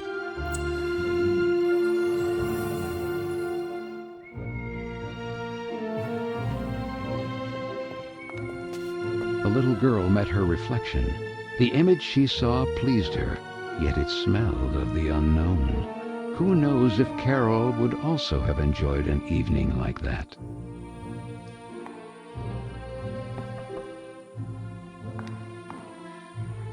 Go away! Marianne?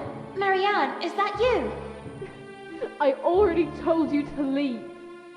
What are you doing locked in there? What happened? Lana, just leave me alone. It's none of your business. But you're crying. I know you girls never liked me, but in times like this, we should support each other. Even after everything we've done to you? We don't have to be friends. For now, you can just let off steam. Then you can start calling me a rabbit or a weirdo again. Actually, it's not true that I never liked you. It's just that the others don't like you. And when you're part of a group, the others expect you to act in unison. But I don't know if I'm like that. If I feel like them, I would like to make a difference. Yet I fear being marginalized. Like tonight, that slimy scoundrel. I hope he's still out there rotting. What happened? From a ridiculous briefcase, he took out a toy mouse. I think he wanted to take advantage of the opportunity to look under my skirt. I kicked that mouse so hard it must have gone down the drain. And then, to get him away from me, I gave him Hinman's tranquilizers. I know that not all men are the same. There are some good ones too, but then why do they expect all of us to be the same?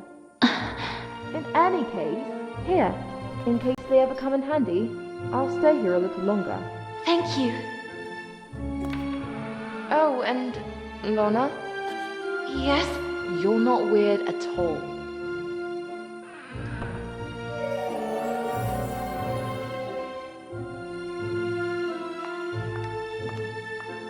It's really true. At the bottom of the drain is a toy mouse.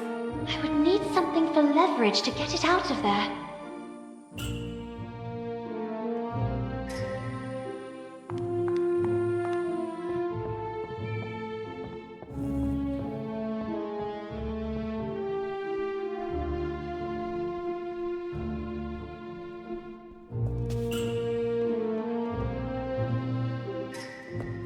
Miss, maybe I wasn't clear. The drinks are for the exclusive use of players in possession of chips.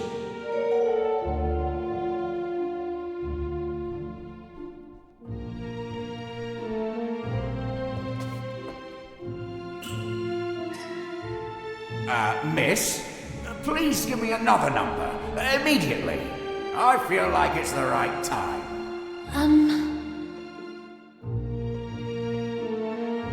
3 red. Les jours sont faits. Rien ne va plus.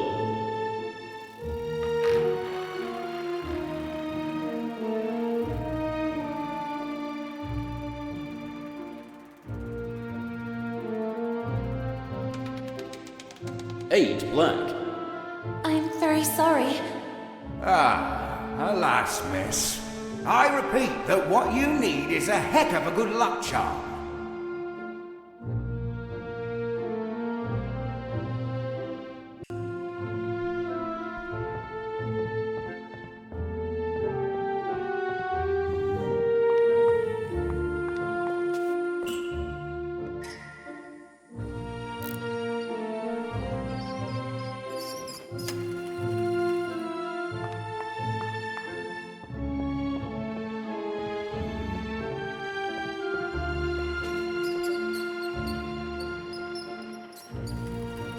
A mouse!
Miss, please give me a number immediately.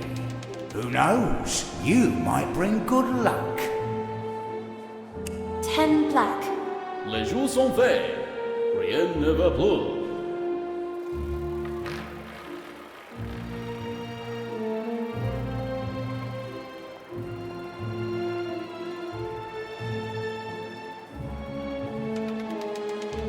$10 black. Yes, miss. You are one lucky girl. Please take them. You deserve them.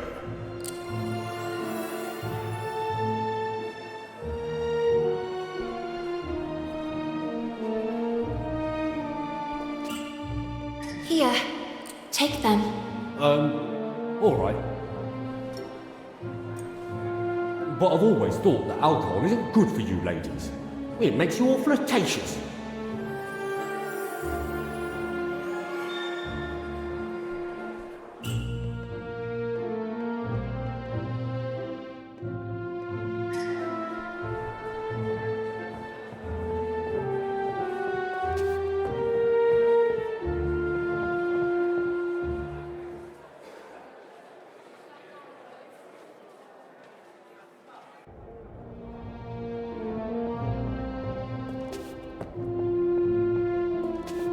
Miss, yes, talking to you I am.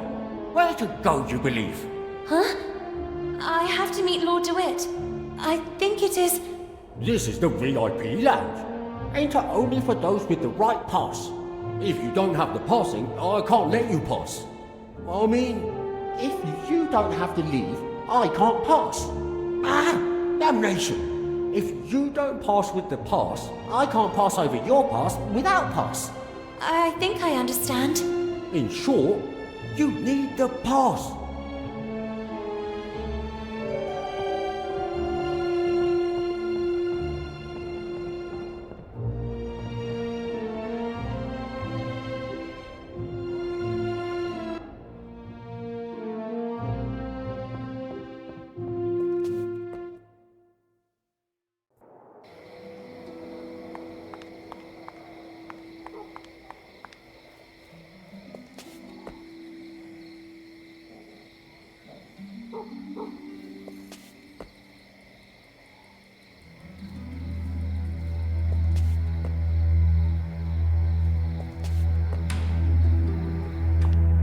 Fisherin!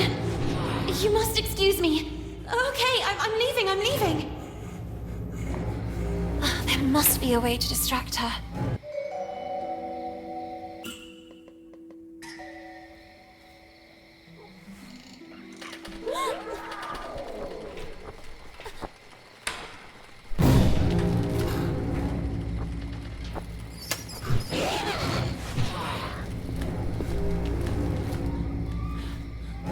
All clear.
Fisherin, please excuse me. You must forgive me. I must have gotten lost and... My science test assignment. The little girl seemed to really hear for the first time the voice of the gruff Miss Fisherin. I worked on it all night at the library. The next day, the others hid it from me out of spite. Professor Sullivan didn't believe me. And all these years, I really believed that I wouldn't be capable of succeeding. Maybe it was for the best. Maybe I wouldn't have been up to it. I could never accept yet another failure. Indeed you were up to it, and more. Your test was correct. For all these years, I chose to identify with what others saw of me. I preferred to believe myself inadequate, rather than accept the risk of another failure. Don't make the same mistake as I, Lana. Don't be what others expect of you, or how others describe you. You are authentic when you are the faithful reflection of your own desires. And so it was, in fact, that for the first time the little girl saw Miss Fisherin as she really was, like Nora Fisherin, and no longer like the furious creature that lived in the gloomy attic of Bunny Hall. Thanks, Lana. Thank you very much. What she had seen made her think, and the little girl's thoughts drifted to the sweet Amanda. And perhaps, just like for Miss Fisherin, the last word had not yet been written.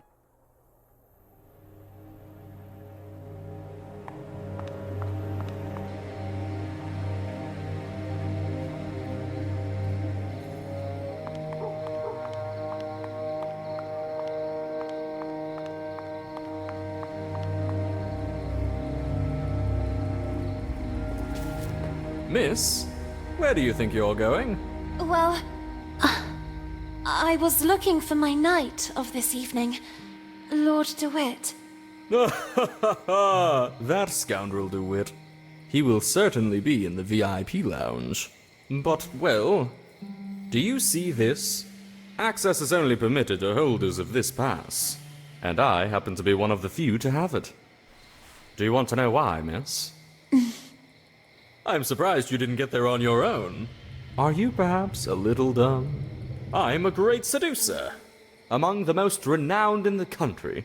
I even bewitched Queen Victoria with my virile movements and dance. Oh, yes, I see. What? Don't you believe me? Perhaps you wish a demonstration. Let's see if you can keep up. Get in position, miss.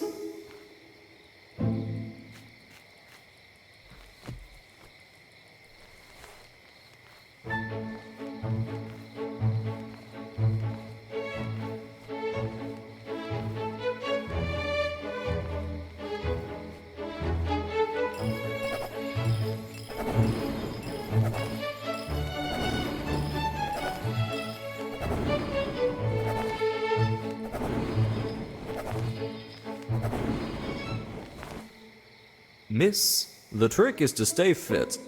I don't drink that concoction of punch that others ingest. I always dilute everything with juice filled with vitamin C. And a nice slice of lemon. Now, go get me something to drink. Unless you want me to humiliate you for the umpteenth time. Oh, darn. That VIP lounge pass. There must be a way to get hold of it.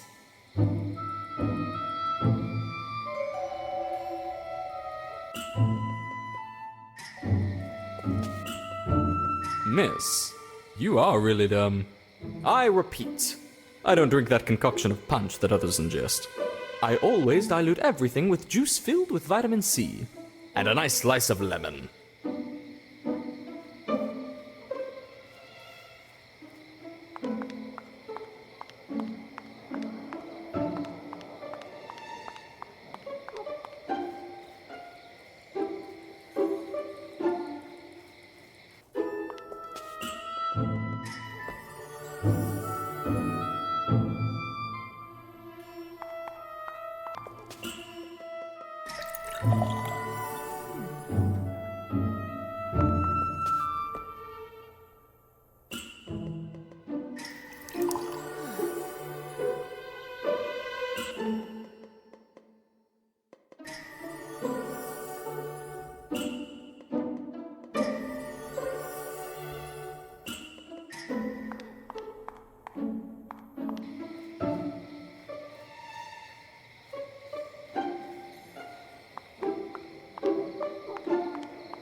Well done, miss. I really needed that. I have never felt so strong. I'm charged like a lion. I think it's time for a dance. And this time, I won't be very forgiving.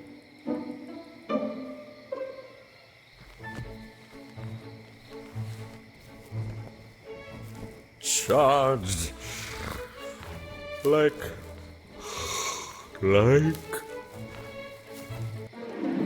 A lion, you said?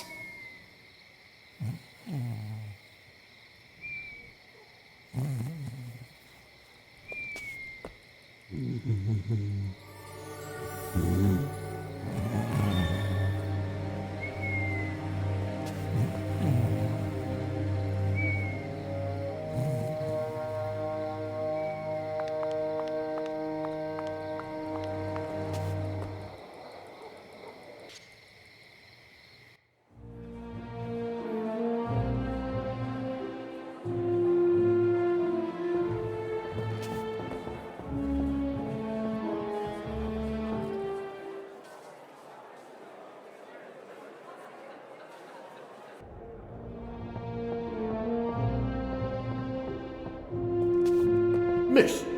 Yes, talking to you I am. Where to go, you believe? Here, take it. I have a pass for the VIP lounge. I hope you'll be kind enough to let me pass. I would be very honoured to pass you to him.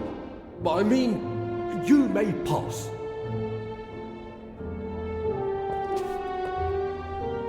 Lana?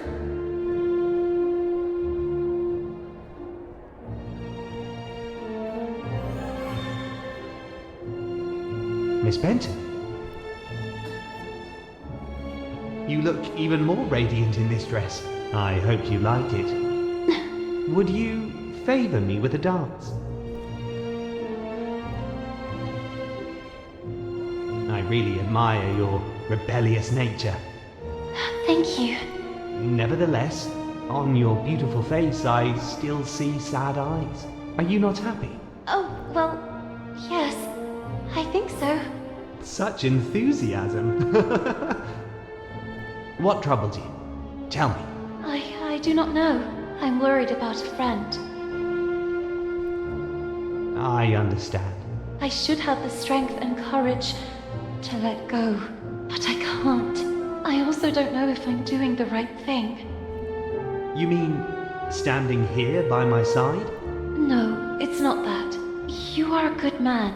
I just don't know if I'm ready for this. Or if it's really what I want. Maybe it's just the fear of growing up. Well, that is natural. Now let me ask you a question, so that you can really discern if this is what you want. And that is?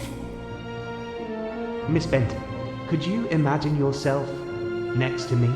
I have never thought about my future that way. Not yet, at least. And I just can't think about the future when the present still has so many unknowns. Honestly, that is not the reaction I expected. And what did you expect? I don't know. I can't say that I was expecting enthusiasm exactly, but at least a little gratitude. Gratitude? Well, you see, I chose you above all. Oh. So just because you're a good match and out of many you chose me, I should owe you gratitude? And why me and not the others? What will happen to those who don't find a husband tonight? Or those who simply don't want a husband? And what will happen to all the others that don't fit your standards? Miss, I beg you. What will happen to those who simply want to decide for themselves? There are rules. Rules dictated by whom? Who decides who we should love, how to dress, how to behave? Why can't our distinguishing qualities define us? Miss Benton, this is how the world works. This is how it is decided. What is the point of having dreams and aspirations, aiming for a better future, if everything is already decided? What is the point of having a voice if no one knows how to listen to it? Let your voice be heard! Let your voice be heard, girls! Marcel, stop! You're making fun of me. I thought you liked my rebellious nature. But now I understand why. You hoped you could tame me like you do a filly. Twitty, my heart! Who is this slob you're with here? How could you replace me like this? Who are you? You scoundrel! My husband suspects us, and you go flirting flower to flower. Little duck from my pond, how could you betray me? My good man, there must be a misunderstanding. I don't know your lady. Pacey, you're back. My dear gentleman, I demand a duel. Buttercup, I'm so sorry, but Twitty and I are one now, and no one will ever be able to separate us.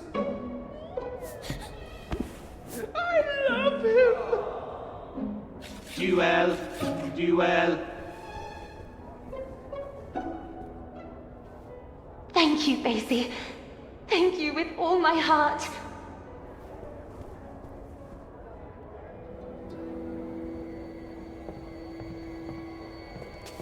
Stop, Marcel! Enough with the running away! I know everything now!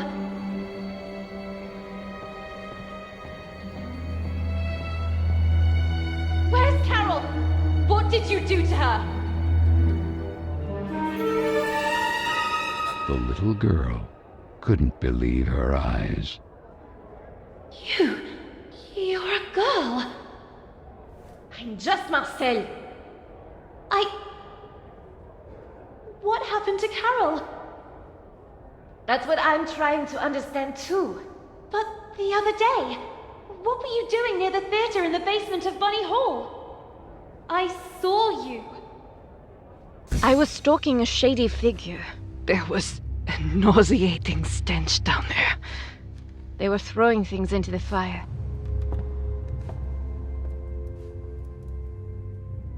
And in the midst of what looked like waste paper, I immediately recognized some of my letters. And Carole's handwriting. I was trying to get them out when suddenly I heard you coming.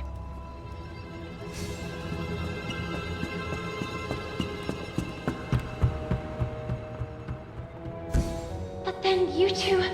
how? My parents sent me here from France, to my uncle's house. It's just across the river, overlooking the Bunny Hole clock tower. To fall in line, they said. The rigor of English ladies would make me a real woman. When one day, at the window, I noticed something at the edge of the river. It was a bottle, and inside that bottle was a letter. Were I the wind, I'd blow no more on such a wicked, miserable world. And yet, I say again and swear it now, that there's something all glorious and gracious in the wind. It was Moby Dick. I recognized it immediately. I'd read it so many times.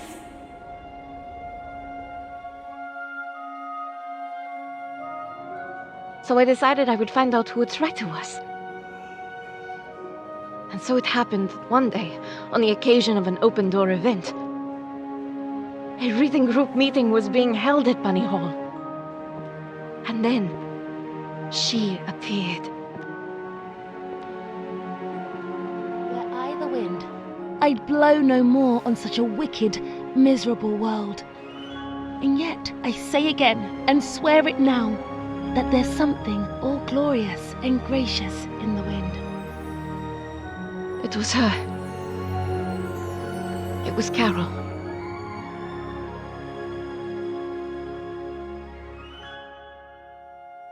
It all started like this. I left a letter for her, and we started writing to each other. My aunt and uncle soon discovered our correspondence and threw a wrench in the works. So Carole put her messages in bottles left to flow along the riverbank. I slipped mine to her among the newspapers sorted at Bunny Hall. And then what happened?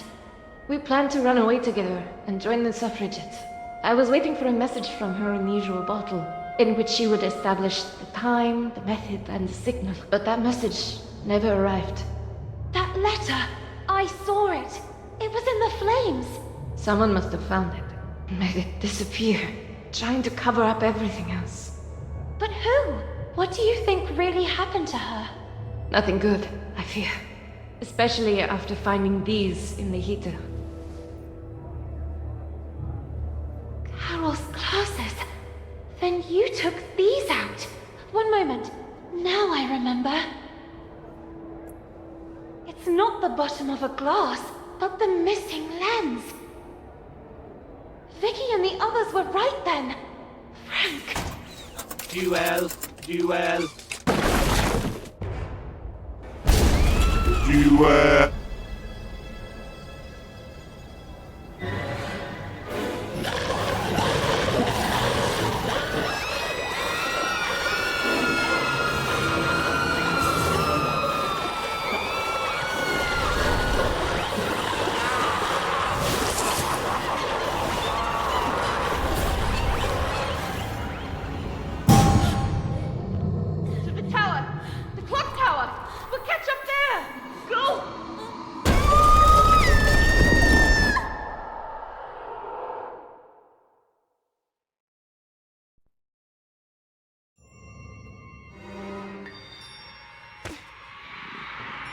The little girl couldn't believe her eyes. Bunny Hall was in a frenzy. And Frank, he had always been behind all this.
too close for comfort.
Emily Dickinson, Florence Nightingale, Maria Montessori,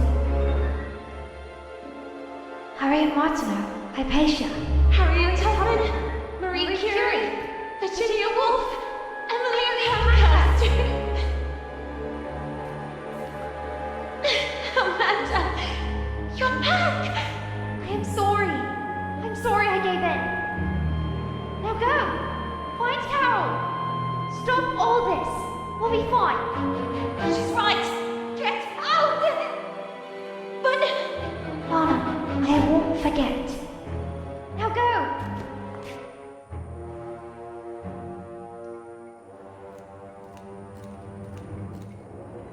Leave! We'll be all right!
not. How dare you humiliate me like this? Rejecting me? You, an insignificant bimbo. You women are nothing. Nothing without us.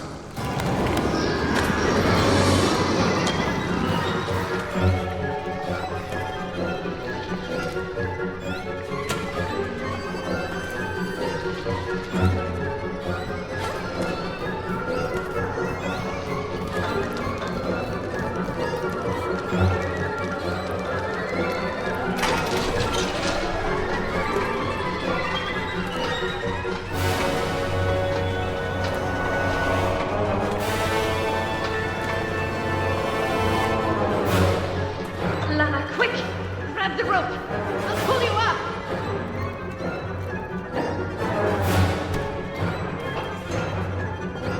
The crate! Move that crate!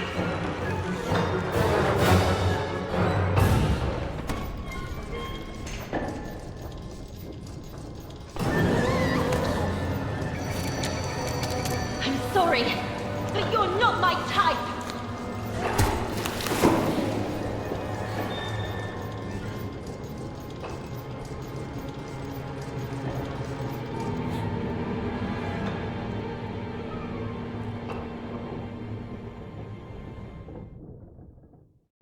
Lana! You did it! Miss Benton, are you okay? I never should have pushed you into the arms of that creep DeWitt. In that moment, Frank, the Rust Man, suddenly appeared from the shadows. Frank! What happened to Carole? What did you do to her? Frank? Are you the one responsible for all this? We even have proof. Carole's glasses. Her letters! Wasn't everything destroyed? It's over. It's time to take off the mask. That night, it was you that pushed her. Who are you talking about? Now I remember. He was stalking a suspicious figure. I saw them throw things into the stove. That nauseating stench. Your older criminal. You! It was you! What? That vague and disinterested attitude of yours. I've been keeping an eye on you, you know. Why did you venture into the park late at night? Having wanted to suspend the work all this time. Since that very night. What were you hoping to find? Stop, now! The things didn't go well for you. And it was me who recovered the lens from Miss Carole's glasses.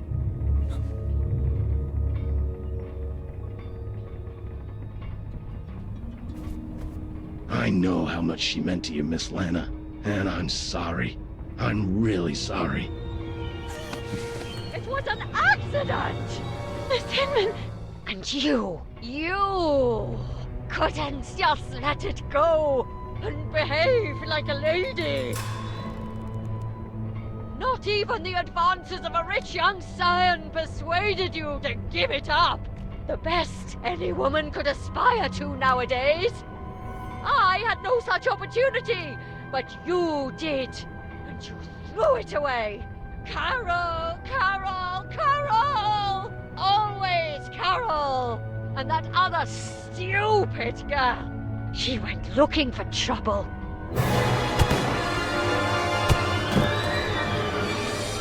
Amanda! How? It was me. I freed them. I could no longer be your accomplice. Oh! No, no, no! You don't understand. She was running away. She fell. The breach. It all happened by chance. This is why you tried to dispose of the evidence? The wind. If it hadn't been for that damned storm, I would have already recovered everything, and in time. Swept away. And who knows where all that other waste paper ended up? It's really true. There's something all glorious and gracious in the wind. You have to understand me. If the matter had come to light, goodbye to the corporate collective. Goodbye to all this. All this? Do you really believe that all this is what we really want? Reduced to slaughter animals? Locked in cages?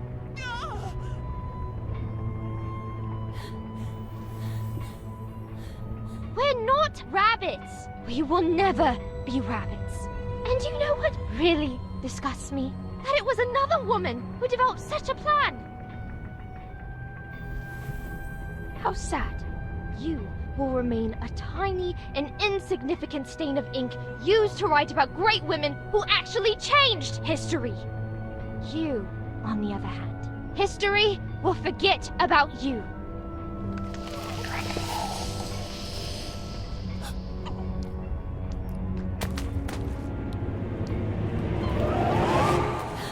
Let her go. And Carole? It's over, Lana. No! How could it be over? Carole! Lana, Carole is no longer here. No! No! No! There's nothing we can do, Lana. Be strong. You have to let her go. No! No! Poor girl.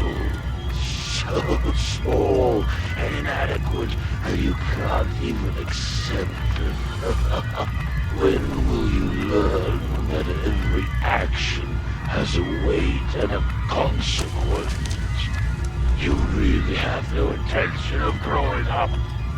You don't accept that time passes inexorably. You continue clinging to the past like a parasite. So if that's what you want, backward!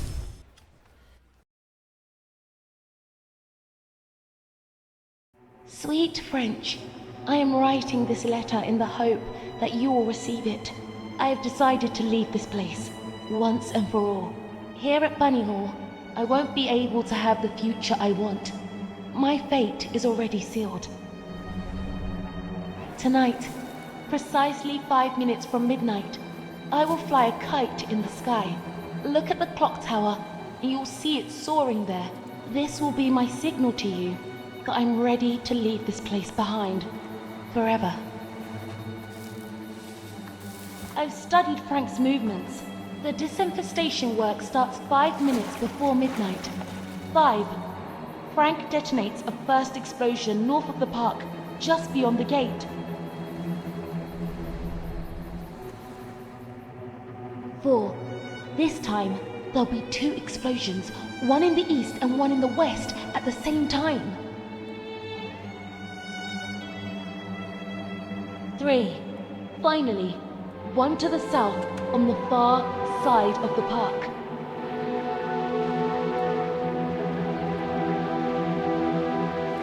2. The charges will cease for just 2 minutes.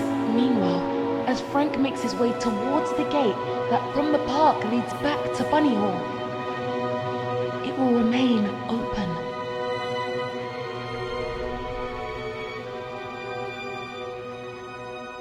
"2 minutes from midnight. Just enough time to get through the gate and go all the way to the south side of the park. And finally away forever from Bunny Hall.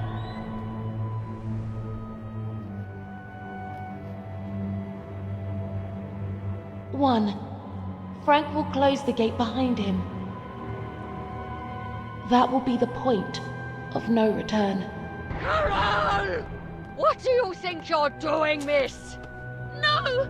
Please! What is all this nonsense? Sweet French!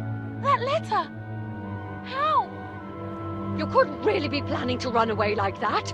I've already arranged your transfer. I gave my word. I beg you! You are grounded, young lady. And thank the heavens that I figured all this out just in time. Enough now. Come back immediately. I won't say it twice! I beg you! Let me go! You are a disgrace! No!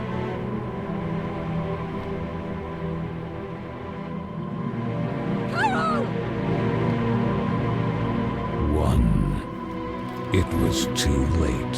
Frank had already begun to lock the gate leading to the park. No! No! Carole! Stop immediately! Leave me alone! Ah! Damn you, Carole! That's dangerous! Come back immediately!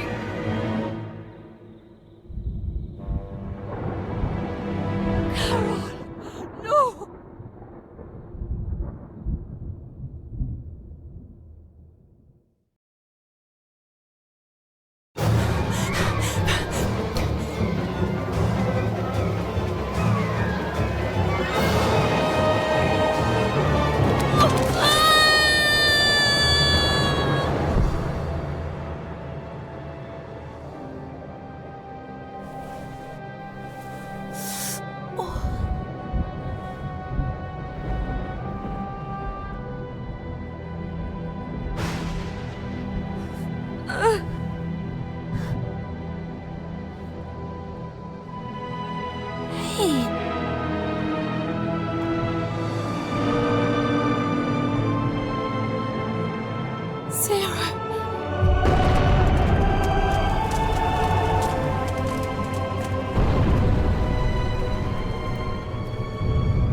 No! No! I couldn't have known things would end up like this! If only you were allowed the letter to reach Marshall's hands. Instead, you condemned Carole forever. No! It's not true! I didn't want to! You can't change what has been. And now, have you finally remember? Corolla's destroyed forever. At night, oh, how you hoped you would bring things back. And that's where time stopped. And that reach for that imaginary kingdom of yours. My dear, it's all thanks to you. What more do you want? You, Corolla, regardless of its status, the kingdom is still yours by right. Grant me Corolla legitimately, and I will give you the gift you desire most of all. And what would that be? That all of this never happened. I can wipe it out forever. Bringing things back. Isn't that what you wanted? And take you back to those forgotten, happy days. I will grant you your mother for all eternity. Now be quick. The clock is ticking furiously. My mother? You have my word.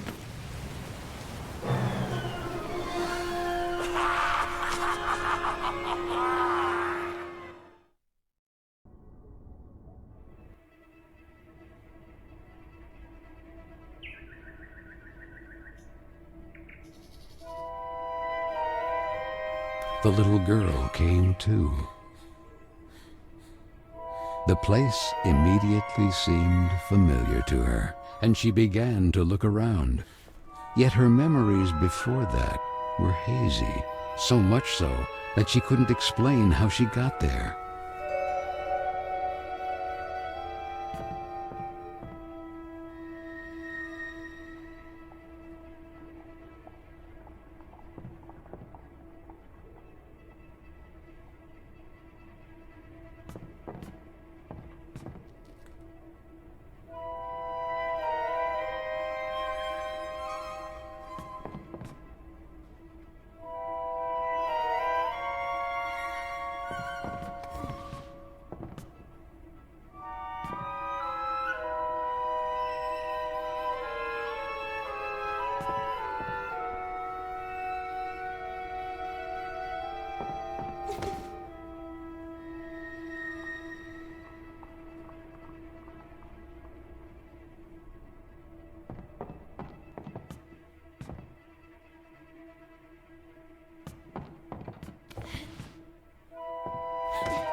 Mr. Basie! I remember you! Merry Christmas, my child. Mum!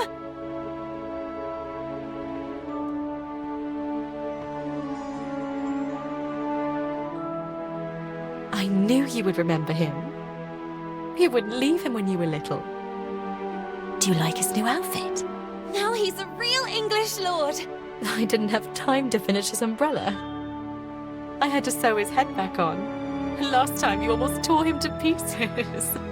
But he's magical, so he came out almost unscathed. Magical? Do you think he can fly? Only if you want him to. Then he has superpowers! At your service, Princess. Do you think he can also heal you? Lana.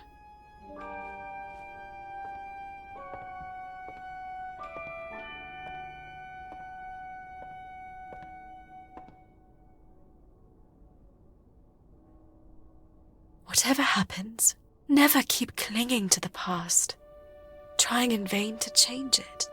People move and places change, and that will be the day you'll really know who you are. And you will learn to accept that time passes, that things change, and know how to let go.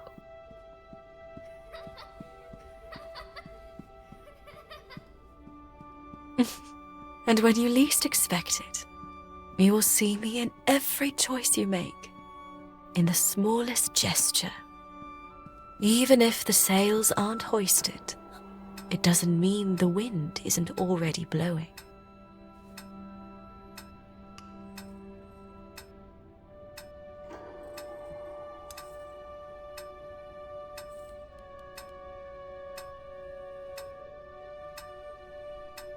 But wait a second. Even if the sails aren't hoisted, it doesn't mean the wind isn't already blowing.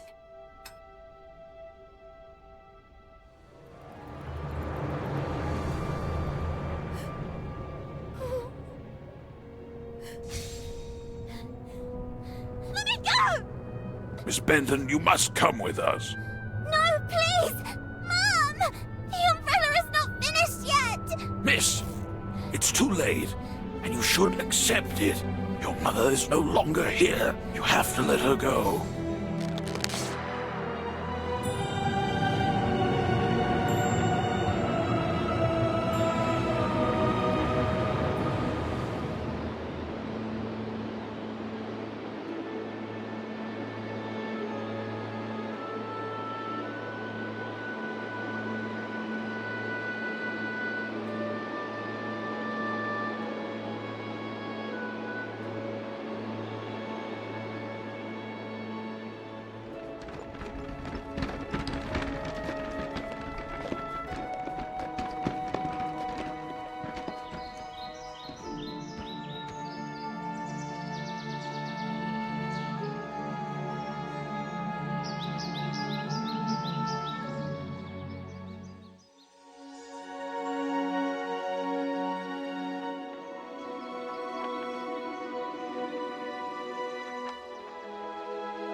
Sorry, that is fine. Hey, you're new, right? I'm Carole. Lana. I know, I get it. It's hard at first, but in time, things will get better. You'll see. Moreover, have you ever seen an estate with an enchanted park? Enchanted? Oh yes, Corolla. It's full of trees, roses, and cute rabbits. Come on then, follow me. I'll show you.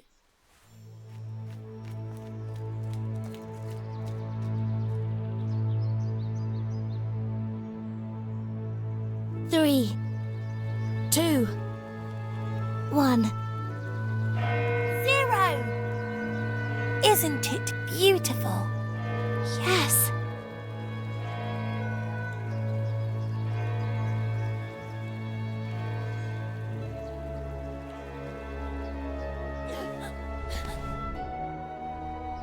My sweet Lana, I have to go, please. Let me go. No. I cannot. No. I can't accept feeling that cold emptiness in my heart again. I don't want to have to forget your face too.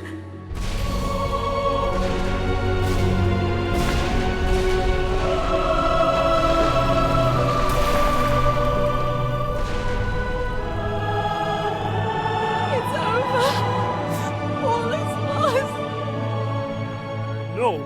Not while you're around. But what could I possibly... People go, places change. One day you'll learn to accept it. And that will be the day you really know who you are. And that day is today!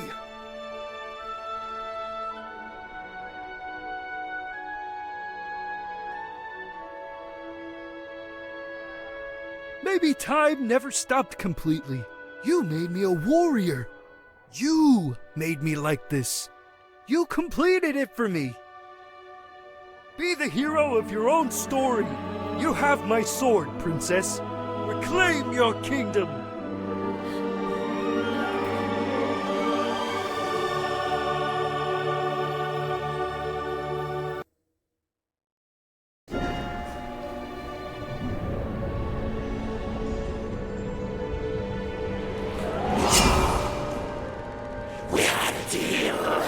Well said. We had.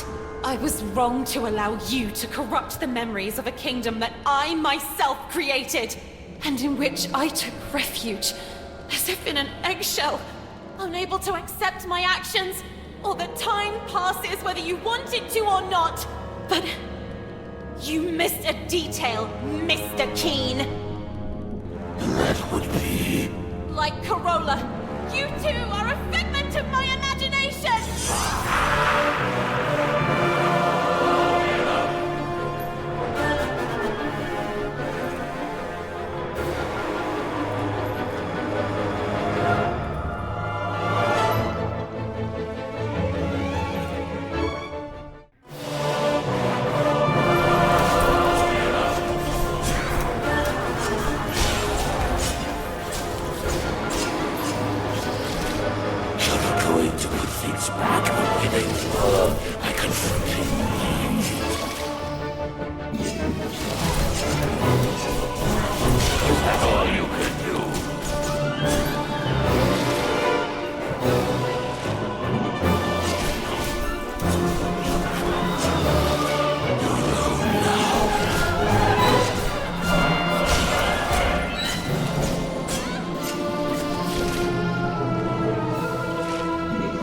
seriously think you can defeat me?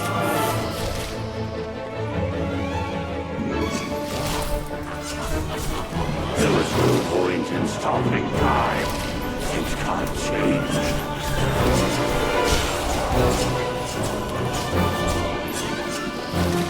You fight for a kingdom, and you yourself take it.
really capable of? Will you really be able to let go of your sweet Carole this time? No, you won't. Your selfishness killed her. You didn't do it before. Why would you now? And yet she was ready to leave you. Let time stop then. May it stop forever.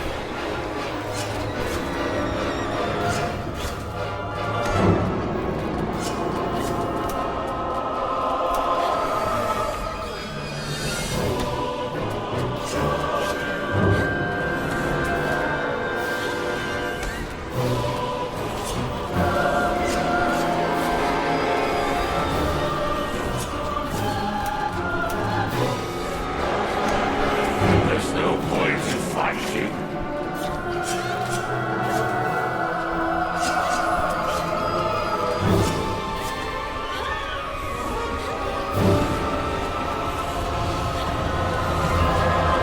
You fight for a vision that you yourself gave up.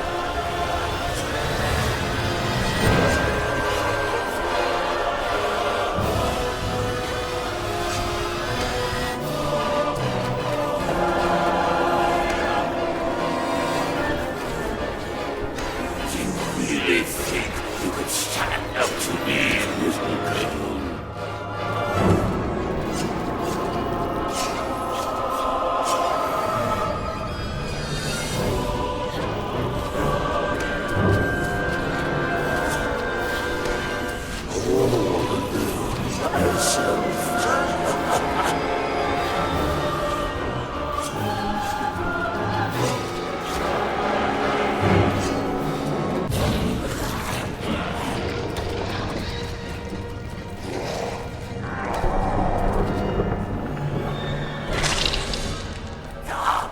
Storm, it won't change what happened anyway. It will change what happened to Carole. I've given you a once-in-a-lifetime opportunity to reunite with your mother. My mother is and will always be part of my past, and I will continue to keep her vividly in my memories for the rest of my life. But I will never be left behind again. No! I will go on! Okay, you win this time.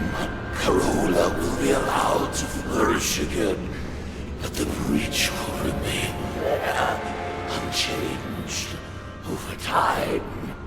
I'll be back. It's just a matter of time. Sooner or later, you will crumble. And when you're sad and alone, I will infect everything you love and cherish. And I will be ready to welcome you. After all, you are nothing more than any ordinary man!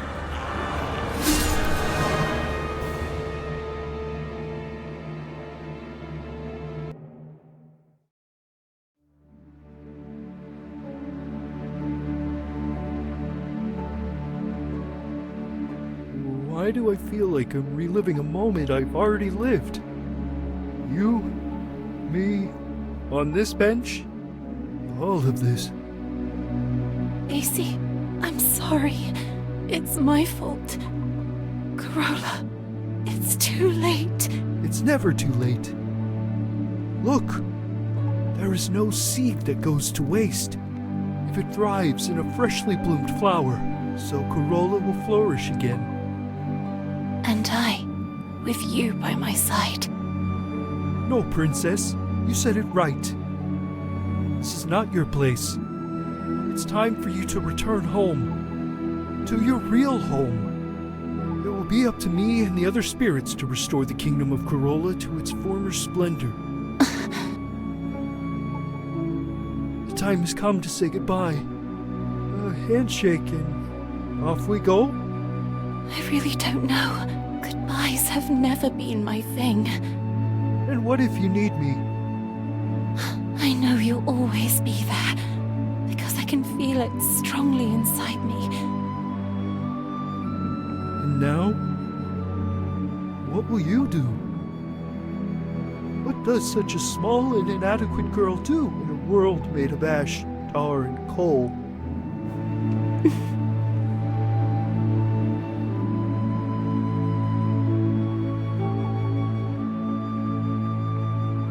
She'll grow, she'll live, and she'll make her voice heard loudly. I leave to you, my shining soldier, the task of rebuilding Corolla. Lord Basie, Prince of Corolla. Me? A prince? Thanks, my friend. Thank you for everything.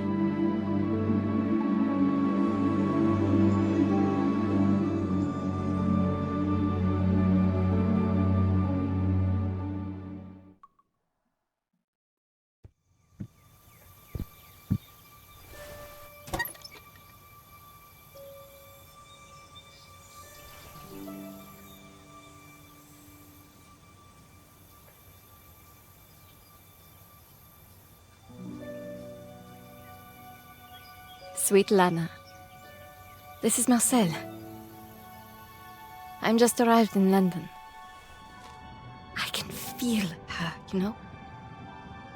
Carole. Here. With the other suffragettes.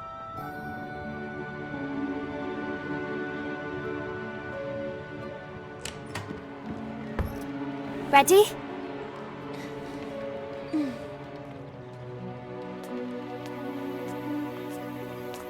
I can hear her voice. And I feel her alive, blossoming again, even inside me.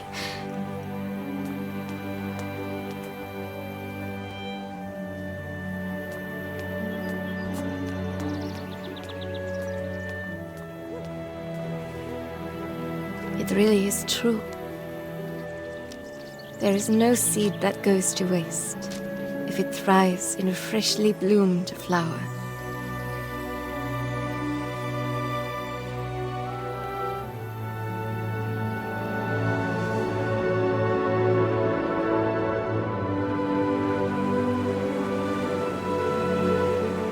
Hope to see you and Amanda again, and that you may soon join me in London.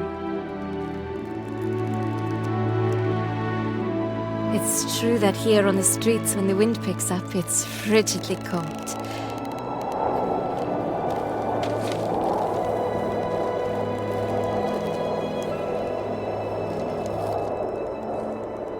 And yet, I say again and swear it now, that there's something all glorious and gracious in the wind.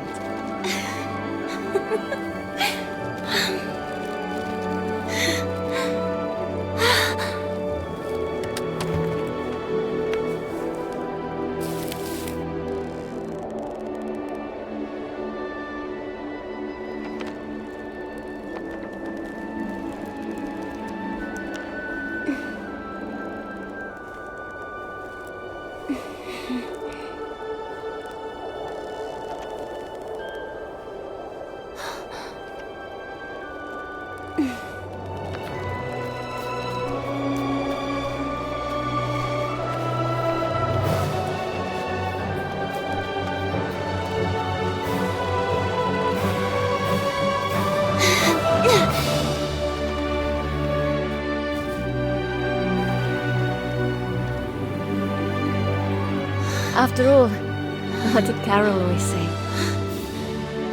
When things don't go the way we want, try to see them from another perspective.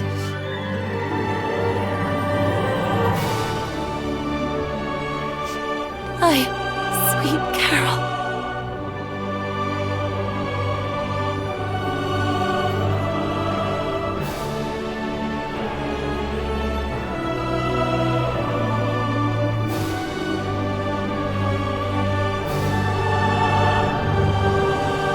It all starts and ends with a girl, too small and inadequate for that world of ash, tar, and coal where she was born. After all, in a world furiously ticking away like a crazed clock, What can a little girl do? do? All by herself.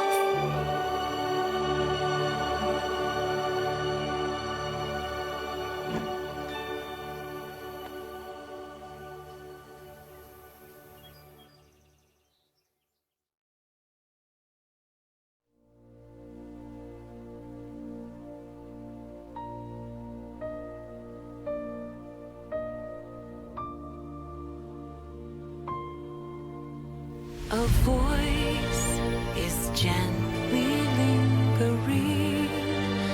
It's carried by the wind, a soft and comforting memory.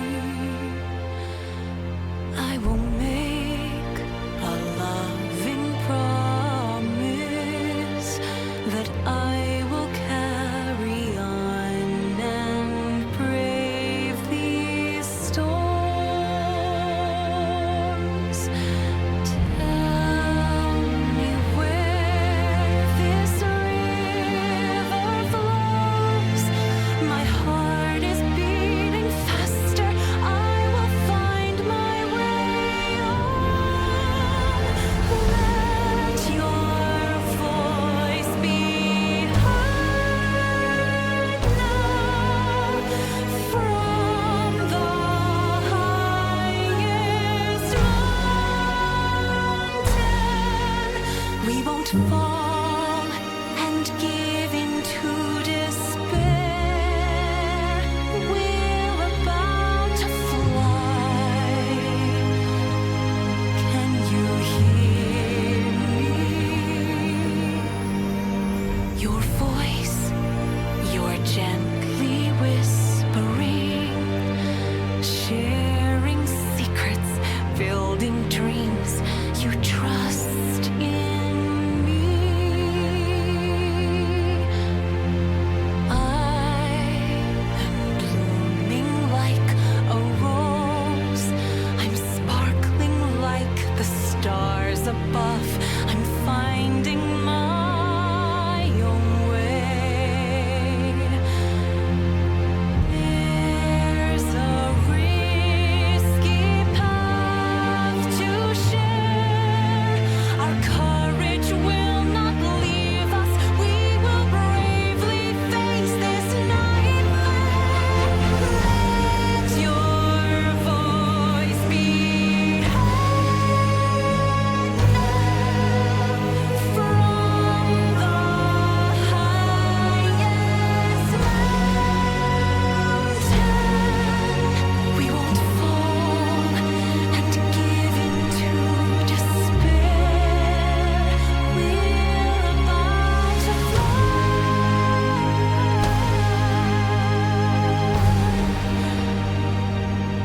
Now you can hear me. Just let us be carried by